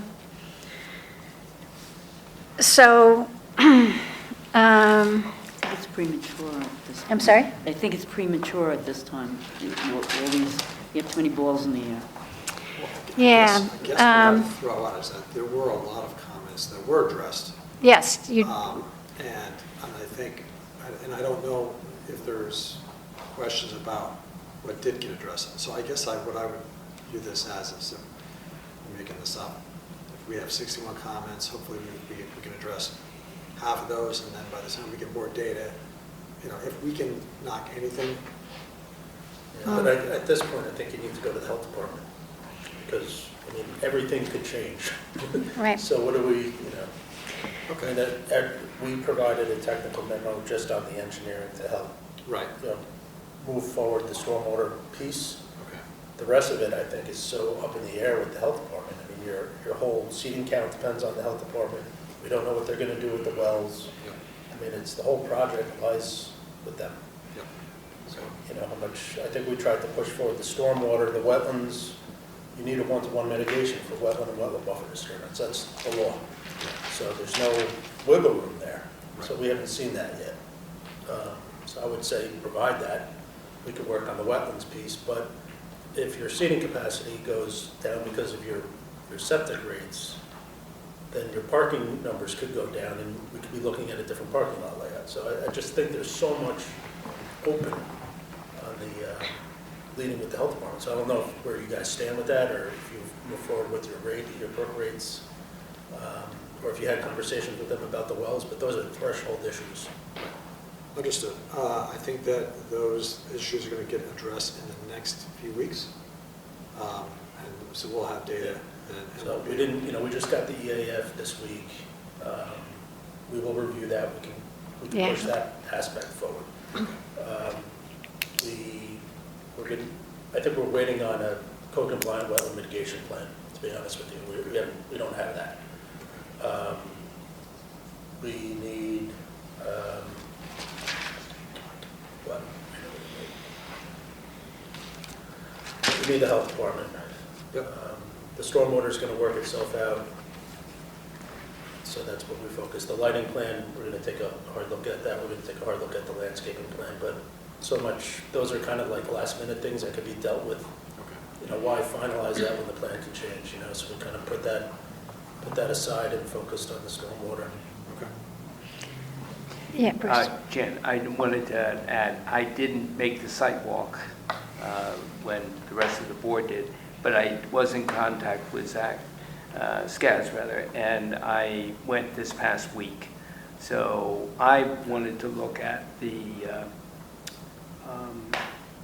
what was the whole drainage issue coming off of 35. Mm-hmm. And I was able to do that. We had the plans and we looked at it. And as Skaz said, they're in discussions with the DEC to get correct, Skaz, on that, to work out how that drainage is all going to work. And so, I agree. And you said at the time that you had Board of Health scheduled to come in this week or next week, I think. Yeah, so I'm Skaz, one of the owners of the new restaurant. We've had a bunch of our preliminary meetings with each department. We're definitely waiting to kind of finalize the final pieces. We know right now we actually have to start deep hole testing, perk testing, stormwater testing, and that really is going to judge in the scope of this project. We're just about ready to start setting everything up. So I know until then, there's not really much that you guys can do. I understand that, kind of get that. That's kind of what we need to do right now. My team, we understand that that's our first and foremost priority. So I really got nothing for you guys. Until then, I don't really got anything for you guys. Well, I would look at the wetlands, because that's going to be a threshold issue to get one-to-one mitigation on the buffer disturbance. You don't have it, right? Good evening, Steve Marino, I'm principal with Tim Miller Associates and the wetlands guy. Yeah. We've been out to the site. Obviously, the site was delineated. DEC walked the site with us and finalized the delineation. We are into the DEC for a wetlands permit, Article 24 permit. We've started that process. We've got a first round of comments from them. We've responded. So we're waiting to hear back from the DEC as far as that goes. I think what you folks are saying and what the team is saying as well is so much now hinges on where the septic is, the size of the septic, how many seats are going to be in the restaurant, where the parking is going to go before we really get to the final design of both the wetland impacts and the mitigation. Currently, we have 2-to-1 mitigation for wetlands. For wetlands. Right. We're still, until we know the final layout, it's hard to figure out what a landscape plan. We're going to be looking into off-site improvements as well, because with the way things are, you can see the site plan, there's not going to be enough space to do. That's kind of what I was alluding to, is like try to look at those, like while you're waiting for all this stuff to unfold, look to figure out what you're going to do with the off-site, where that's going to be, let's push that forward. And we're starting that process, so. And then, in the end, we'll need an Army Corps sign off as well, but that's not going to come again until we know what our actual impacts are going to be, so. Yeah, and do you need DEP as well? DEP will be, will be approving the stormwater and all that stuff. So there's a lot. We wanted to come tonight just to kind of keep moving things forward, let you know we're thinking about it, let you know we're working on various things, and more or less keep the board up to date and everybody up to date. Right. So I have one more request that I think that I'd like you to kind of keep in mind, and I know you don't want to put a sidewalk in now, but I also know that everybody is talking sidewalks in Cross River.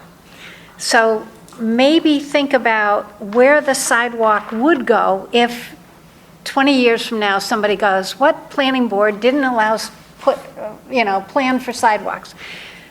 Plan for where they would go so you don't build something on top of where you would want a future sidewalk to be.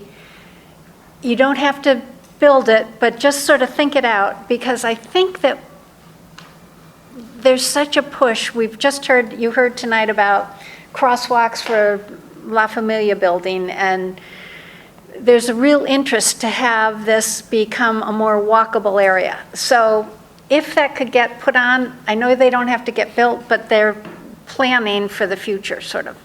And whether that means you're going to build a connection through the Munson Preserve over somewhere else, I don't know. But just think about sidewalks and walkability for the future, so we don't have a sign right in the middle of where the sidewalk would be. We totally agree with you. And as a matter of fact, the plan does show from the property line to the entrance of the tavern to the end sidewalk connection.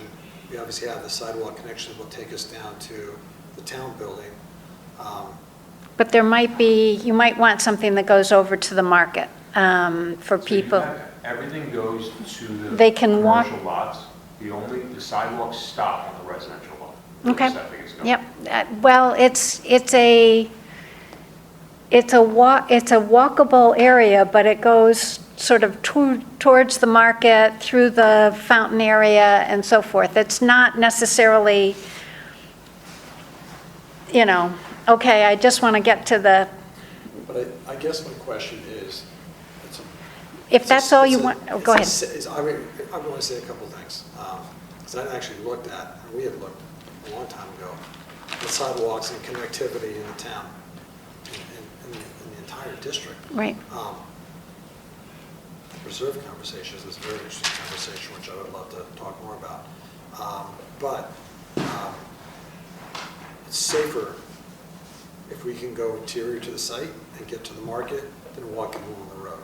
Okay. There's a lot of reservation from a lot of people that I've spoken with about wanting people with the speed of traffic on 35 and all that to be walking on the sidewalk. As opposed to be walking, it's actually a much more experiential walk too. If I can walk across the tavern or across that courtyard, across the fountain, and I'm not right on the street. And I think that still, so we still have accessibility to the market in a way that's more meaningful and safer. Okay, I mean, I just don't know, I think you'd have duplication if you had it running right along 35, and I don't think most people feel comfortable. There are bigger issues to deal with in terms of sidewalks Right. in town.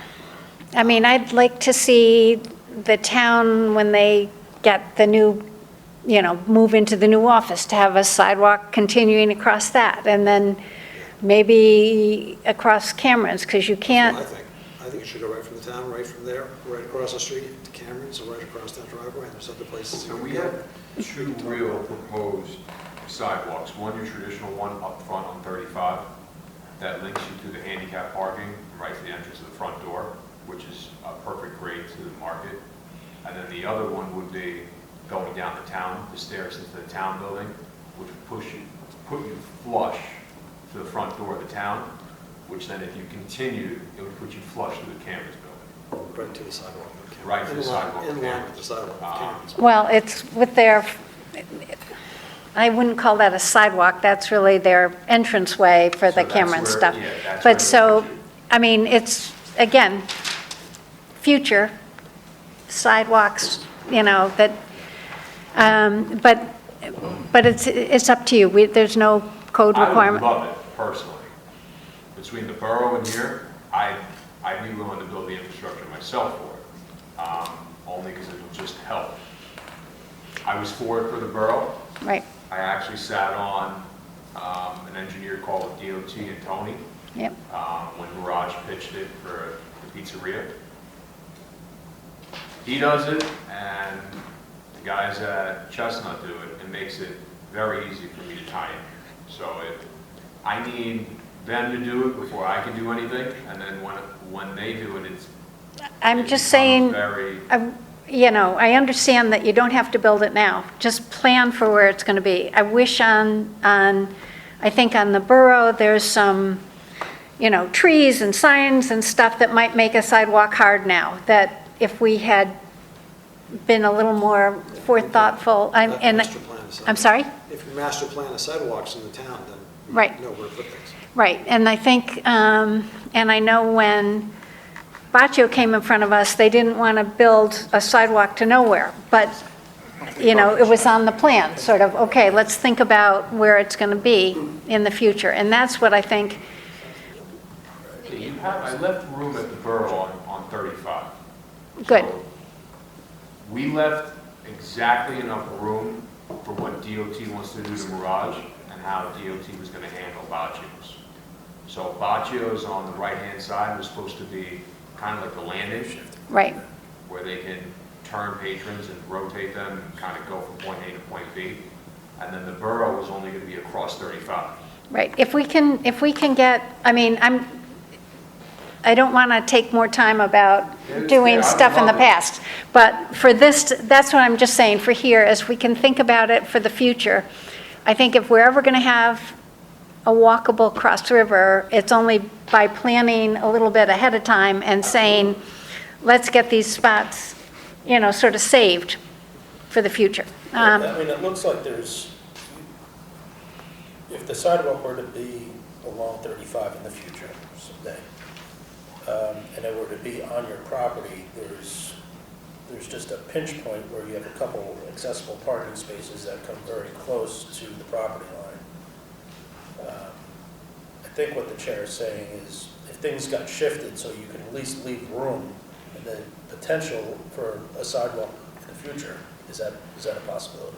Shift things around to leave basically 5 feet between your parking, your accessible parking and the property line. Yeah, again, Just so in the, if in the future they want to put one in and it needs to be on private property, there's not a parking spot in the way. So it seems like, it's a matter of feet.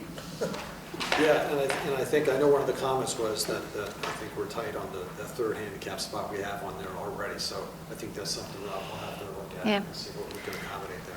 again, I can't, this is something that is aspirational in compliance with the master, comprehensive plan, not something that's codified today. But I think if this is going to be a significant aspect of Cross River, and it makes sense to kind of plan it that way. Well, the project has to be in conformance with the comprehensive plan. Yeah. So that would make it in conformance with the comprehensive plan, and that's a necessity, so. Okay. All right. Well, best of luck with Department of Health. I mean, I think what Jan said was absolutely right, that's a kind of a decision point that will give all of us a lot more clarity about what needs to happen next. Okay? Thank you. All right, thank you. Thanks. Have a good night. You too. You too. Thank you. There's so much more. All right, the next item on our agenda is our minutes of July 21st, 2026. Look for, I so move. thank you. I'll second it. Second from John. Any further discussion? All in favor? Aye. Our next meeting date is September 15th at this location here. And look for a motion to adjourn the meeting at 9:44. I'll make a motion. Okay. I'll second it. Any further discussion? All in favor? Aye. Okay. And we do have to move the chairs back to place.